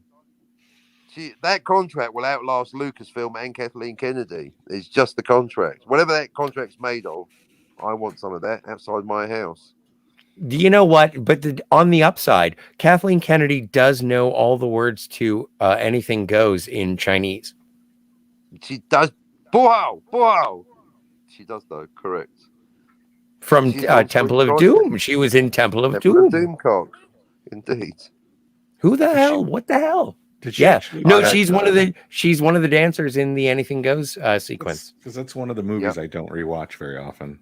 Oh, you should, Yeah, man. well, You should revisit not a Temple of Doom. I'm not a Temple of Doom lover. I I fucking agree. The love worst that one. movie. I prefer Crystal Skull, and I'm not just saying that. I love. Oh my god. I love it. Cat Oh, gets we've it. got a disagreement. Cat enjoyed it. Wow. Debate the I relative really like merits Temple of of Doom. I think it's movies. a great movie. I agree. Aren't subjective plot holes are objective. I'll never debate liking a movie. I'll debate plot holes. I have an objective reason why I like, but no, I dislike it subjectively. There's no massive gaping plot holes. Well, apart from the fourth wall breaking one where he reaches for a gun that shouldn't be missing because he's not expecting to have it. So He's making if reference I to something that hasn't happened yet. It's a prequel. It should be if called I episode draw one. My issue is Captain, it's not called episode Captain. one. It should be called episode one. I'm Ma, about to stop Mama, talking. I Mummy, know. Mummy, Mama, Ma, Yeah. Captain, Yes, Scotford. Merci. Why don't you like Temple of Doom? Well, that's the thing. It's subjective. I don't know why. So I'm not. That's the thing. I really like getting into the nitty gritty of what's wrong with the movie, lack of What's internal wrong? Then knowledge. what's wrong with Temple of Doom? I freely admit, apart from the fourth wall breaking reference to something that hasn't happened yet, when he reaches for his gun to shoot those two guards, making reference to Raiders, even though that's 3 years in his future. It's a cute. Yeah, joke, but it totally hang on a ruins second. Hang my on. You internal stop for chronicle just breaking. one damn minute. One year. He's making a temporally illogical reference, Scotty. He's making You a are reference incorrect. to something that You are hasn't yet incorrect. happened. It was Oh, 1 year. in his Go for future. it, Scotty. The year that he was in, Catherine's well, usually, Yes. yeah. Usually. Are you telling me that Temple of Doom wasn't set Generally. before Raiders of the Lost Ark? Temple of Doom takes place 1 year before Raiders of the Lost Ark. Thank you, True. Catherine. That's full marks your team, minus 5 points to Scotty's team. I mean, if you could go score points on quizzical ironic, But being realistic, the only reason that Temple of Doom was made to be a prequel instead of a sequel is because Spielberg said that people kept coming up to him when they heard there was going to be another one and just automatically assumed that, oh, it's going to be Indy going after the Ark again to get it back from the government, right? And he didn't want people to have that expectation, so he said it a year earlier. But to be honest, how many people are going to remember that the first one was specifically 1936, whereas this one's 1935? I don't know. You know? Yeah, I didn't know it was a prequel until after it came out, probably. I Right. didn't know that's why he did it. Wow. God bless the internet for telling us these minutiae. It made a fun Lego video game. I'll say that. Oh my God! You know what? I love the Star Wars like complete saga. The Lego Indiana video Jones game. one. The Indiana Jones one. was No, actually it totally makes excellent. sense. They Yeah. were excellent games. They were very fun, silly ass games. Damn it! I'm gonna have to buy that now. And the Lego sets, which, by the way, as my son pointed out. No, if the you video submit game. the You don't have to set clean the up a Lego video set game. Lego do not allow No risk of you to stepping on it. design sets with soldiers, yet they're making literal Nazis. No risk of my dog eating them. Lego make Nazis. I have a No, 2,000 piece puzzle of the original series of Star Trek, and I'm pretty sure that my dog has eaten many of the pieces. So I'll never be able to Lego complete it. Lego break their own rules. What rules that? If you submit, as my son's done, a design for the Lego playset, whatever it is on their website, submit designs. Oh, They have certain rules like no alcohol and no soldiers, and yet they make sets themselves with alcohol and soldiers. And in fact, with their Raider sets, not only do they make soldiers, they make little Lego Nazis. So I'm just saying they break their own rules. I mean, who doesn't these days? It's very postmodern. Just a little fact tip for you Lego fans out there, and anyone from Captain. Lego listening. Captain, you're very postmodern. Am I? How dare you? I'm self-referential. I know, right? That's almost like calling you. That's like calling you a hipster if you're postmodern. I had a very postmodern hipster self-referential girlfriend. She was always breaking the fourth wall, and she got a self-referential. No, she got a train. She got a train to a self-referential station, and that's where I met her. Self-referential girlfriend is a great album name. Boom. There you go. It's a great band name. A great band name, I've yeah. destroyed my own punchline though. She took the self-referential train to the postmodern station, and that's where I met her. Met her. Met her. All right, moving on. There's a lot of build-up for a bad pun, but you try. And for more comedy like this, sign up to subscribe to Captain Cockney Spock, who's I've lost 7 subscribers, so my latest appearances must be doing wonders. That always happens when you talk to me. Have you been streaming lately, Captain? I don't think I've seen you. No, I've I'm been not. In busy, fact, but- I'm actually officially retired. I'm until I get back my 7 lost subscribers, I'm having a grumpy. I'm not doing anything. Well, apart from someone said Back to the Future on Twitter, so I did a quick one for an hour and a half. But because they said time travel, Back to the Future, so I had to do a quickie. But no, I'm just doing guest appearances at the moment, Okay. kind of like now. Well, we are ever so joyed that you are here to be Joy, here. nice. Yeah, no, I know. I'm happy that you enjoy our product. I'm happy to be part of your product. Well, love. Anyway, so Thing. I don't You still know, waiting for man. Steve? Still waiting for Godot? Well, yeah, it does seem more like a Godot than anything. Godot. I don't know. I don't know Godot. if he or a Godot. I don't know. Maybe I want to be the Wish Stone. Nice. Is that a Wonder Woman 84 reference? A think so. begrudging Wonder Woman 84.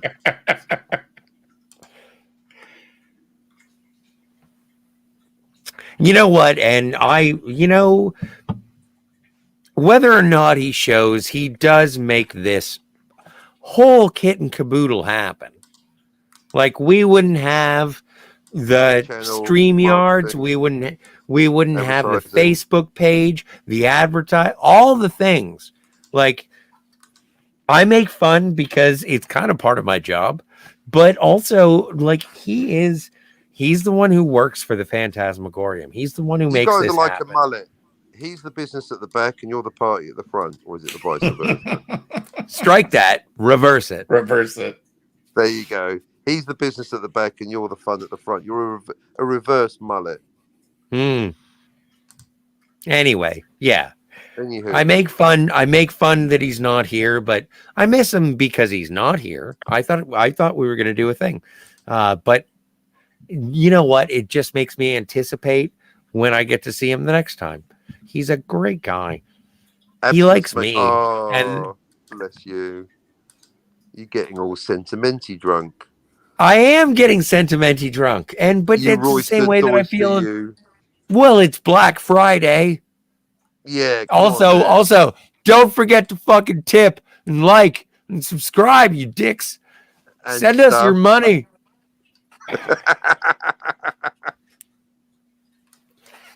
My nicotine stained hands. They need it. Nice. Whatevs. Nicotine. There's 4 people watching, and for that we thank you. It's a testament to their endurance. Well done, everyone. You Exactly. Sometimes it's fun just to find out your own pain threshold. underman. I Pretty had a dream. I had a dream about the movie Air America last night. Oh, smuggling cocaine again. No, well, yeah, I guess. No, it was heroin, wasn't it? Yeah, that's it. Right. So you don't want to mix up your substances, do you? Well, okay. And when I say that I had a dream about Air America, I just had a dream about Robert Downey Jr. and Mel Gibson smiling at me. Nice. Sugar tits. Have you ever seen the movie U.S. Marshals? It's a sequel to The Fugitive. Fugitive. Mhm. Huh? Yeah. Robert Downey Jr. is in it. Is he? Mm-hmm. No, I haven't. With Tommy Lee Jones. Yes, 'cause it's quite. Oh, and Continuation Wesley of the Tommy Lee Snipes. Jones character, but not the Harrison Ford character. So presumably they need a new person to be hunting, and that presumably is Iron Man. Well, no, they Dude. made a deal, and it was like Harrison Ford would be in the sequel to The Fugitive if he won an Oscar, but he wasn't even nominated, so he was like, "Fuck this noise, I'm out. I'm gonna go make Kingdom Really? of the They Crystal Skull." deal? Weird. Well, no. A lot of people at the time were abuzz with Harrison Ford being nominated for an Oscar for People Dr. still been Richard ignoring the Kimball. Oscar since 1982. Yes, but this wasn't 1982. This was It's after. 1992. That's my When point. was- When was The Fugitive? They've been meaningless since 82 for me. Well, no, I can tell you when the Oscars became meaningless. Yeah, 1982 when Blade Runner didn't win anything. Oh, calm your tits. 82 was No. a rough year. There was a lot of good stuff out in 82. I don't It's an amazing year, so. I don't remember who won. No, I do know who won. No, the year that I gave up on the Oscars was they should the give the out 3 extra nominations. The 3 nominations are you get Shawshank, you get Pulp Fiction, and you get Forrest Gump. And Forrest Gump wins. And that's when I was like, well, you're wrong. And Shakespeare in Love is way better than Saving Private Ryan. Of course it is. I like Affleck in a Not. mustache. Chug chug. Gobble gobble. Anyway, Does anybody care about the Oscars anymore, though? Really? you know what? One of my favorite parts of last year during all the pandemic was watching the fancy people while they were being fancy, while the servants got to wear masks and cower. It was like watching. It was like a documentary of Downtown Avenue. That's the one. Abbey? Are you conflating Downton Abbey with Electric Avenue? And Why Uptown not? Girl? I think it would be a great soundtrack. Eddie Grant in a nice house in the We gotta 1910s get down with Billy to Joel on piano. Downtown Abbey. Down Abbey. Because the Oscars On Coronation Street.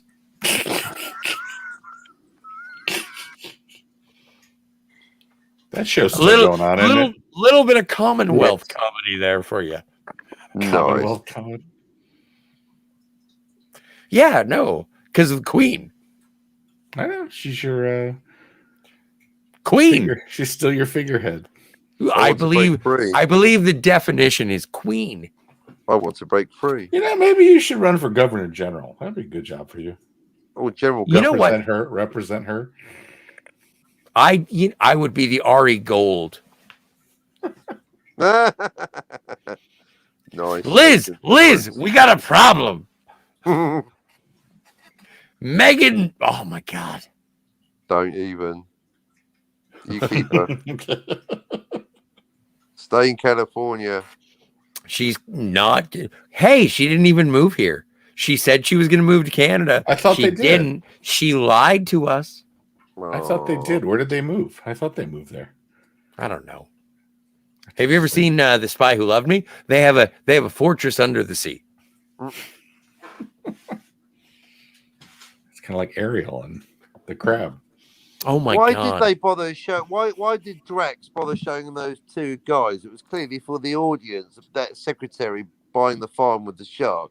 If he was going to blow them up in the helicopter anyway.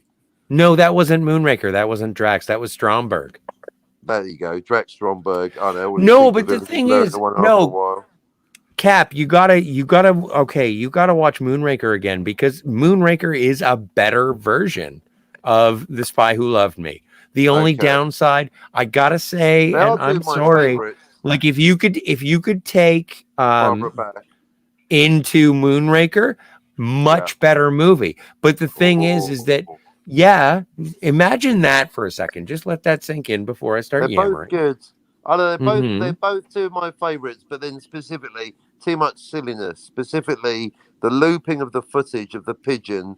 Basically, here's a new. You've been telling me I've got the same old whinges. Here's a new whinge. Here's a very specific thing. I love new whinges.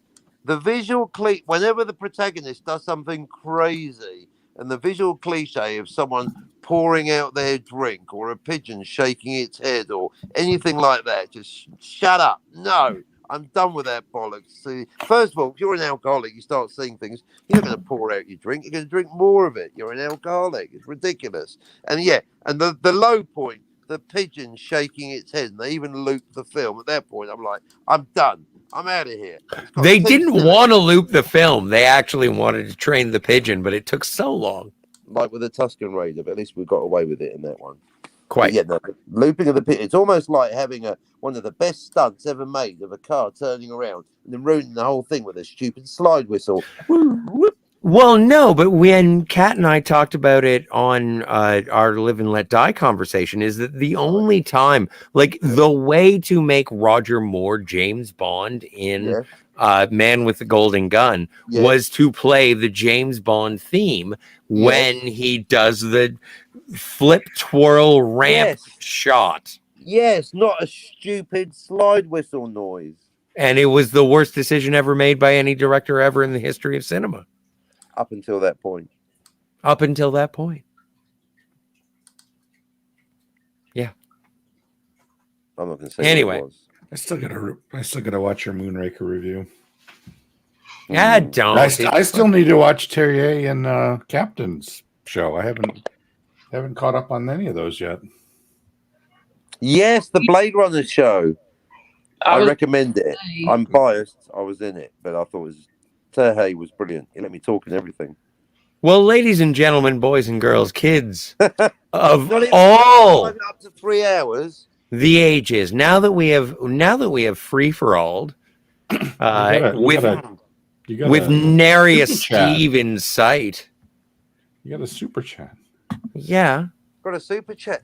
You get super chats. Moldy Hawn.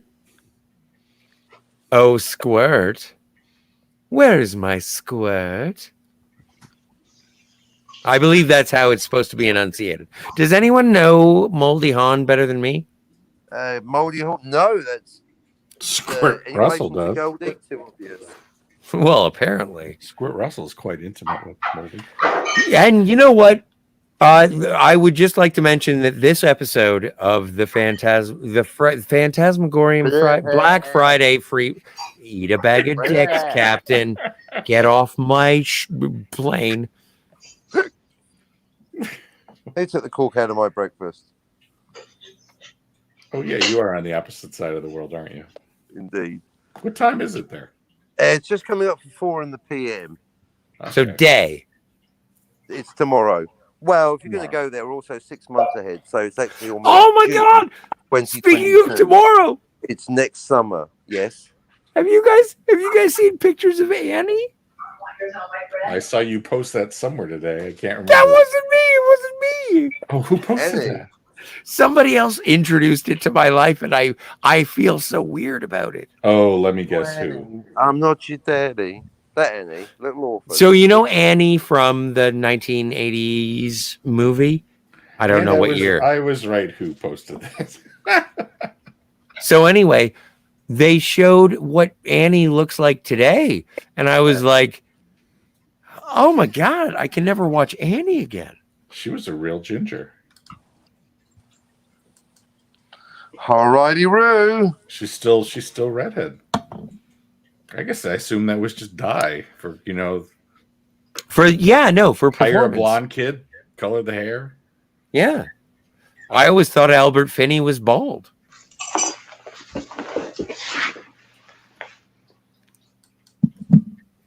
Anywho, Anywho, any which way but loose. Right turn, Clyde. oh squirt, where is my squirt? He's sleeping. I've got a squirt for He's- you right here. It's 3:58 in the morning there. And you're still watching Perspectives. Oh no, sorry, in the afternoon. No, I'm ready for breakfast. Late breakfast, early dinner. One of the two. All right. Come on, Dan. Thank you. Well, You're then welcome. Indeed. then I guess we're gonna. Okay, Totally. so may I Please. finish the game? May I finish the game in my own way?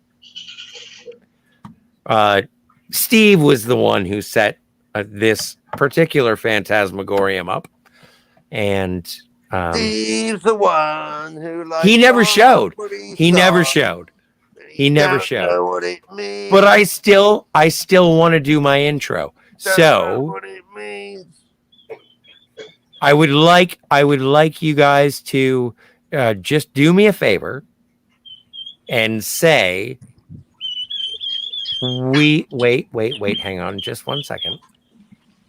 Sorry about the wild turkeys. Ba, ba, I'm ba, ba, recording you ba, two. Okay, so here we go. On behalf of the Phantasmagorium, thank you for hanging out for nearly 3 hours. If you It can, is 3 hours now. if you can just say, we are live all at the same time. So 1, 2, 3. Hang on, wait. Is it on 3 or after 3? No, just right on. Okay, so say we are live all together. Will you On count 3 it or out? after 3? Yeah, but is it on? Fine, just that one. What? 1, 2, 3. We are We are simultaneous. live. We are live. We Live. are Closer together. Closer together. live. We are live. We A are one. live. All right. A one. Two, A 1, 2, 3, two, 4. 3, We are live. 4. Uh, The fuck 4? Who counts to 4? Nobody Who goes on counts to- 4. No one goes on 4. It's on 3 or after 3. 'Cause you've just broken Myrtle and Riggs. Is it on 3 or Welcome to the Phantasmagorium show. On today's show, it is the Black Friday Phantasmagorium free for all. We are 50% off. Terms and conditions apply. On today's show, Stephen Sondheim is dead. Taika Waititi made Jojo Rabbit, or How I Learned to Stop Worrying About That Disney Owns Everything, and Carrie Elwes. Let's go. We are live.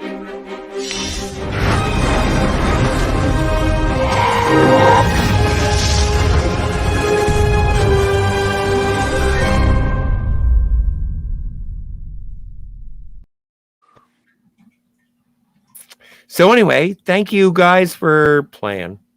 As you wish. Oh, fuck you.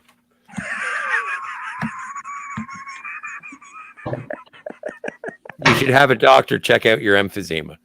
So, Noladoc, is there anything that you have premiering shortly in No. the month of November? Maybe. Maybe we'll see. Maybe. Fair enough. Mostly. Kat, how are things with you? Is there anything you'd like to promote? Do you have anything that you enjoy promoting? I will be on another episode of the Unifying Force on the Virtual Cantina Network channel on this upcoming Sunday morning at 8 a.m. Pacific. Wow. You had that like on a cue card. And She has a teleprompter. She's totally professional. oh no, she's totes dopes. Totes. And Captain Sabin Spock, are you giving up? Are you going to be like an Amish? Have you ever wondered about the real difference between a period film and a historical film? That's right. If you need to know the answer to that question, check out my channel in the near future. Doctor No, that's a period film. Indiana Jones, that's a historical film. It's not No Time to Die, that's contemporary, but it will become period, but it will never become historical. Back to you, Scotty, in the studio. Thanks, everyone. Subscribe to me now. I've got 7 to claw back. It's like the Red Queen. I've got to get 7 just before I feel normal, let alone gain another 10. Ha ha! 10. Well, you know, you just gotta get a prepaid credit card. That's what she said. Yeah, I know. Anyway, so I guess I feel poorly because, we're out of time and I'm going to have to cut Darren J. Seeley from the program. I hate to make him our Matt Damon, but yeah. Sorry. Matt Damon. No, I know. I'm sorry, Darren. We were winding down. You showed up in the middle of the wind down. Happy Black Friday, everyone. And talk to you soon. Later. Ciao.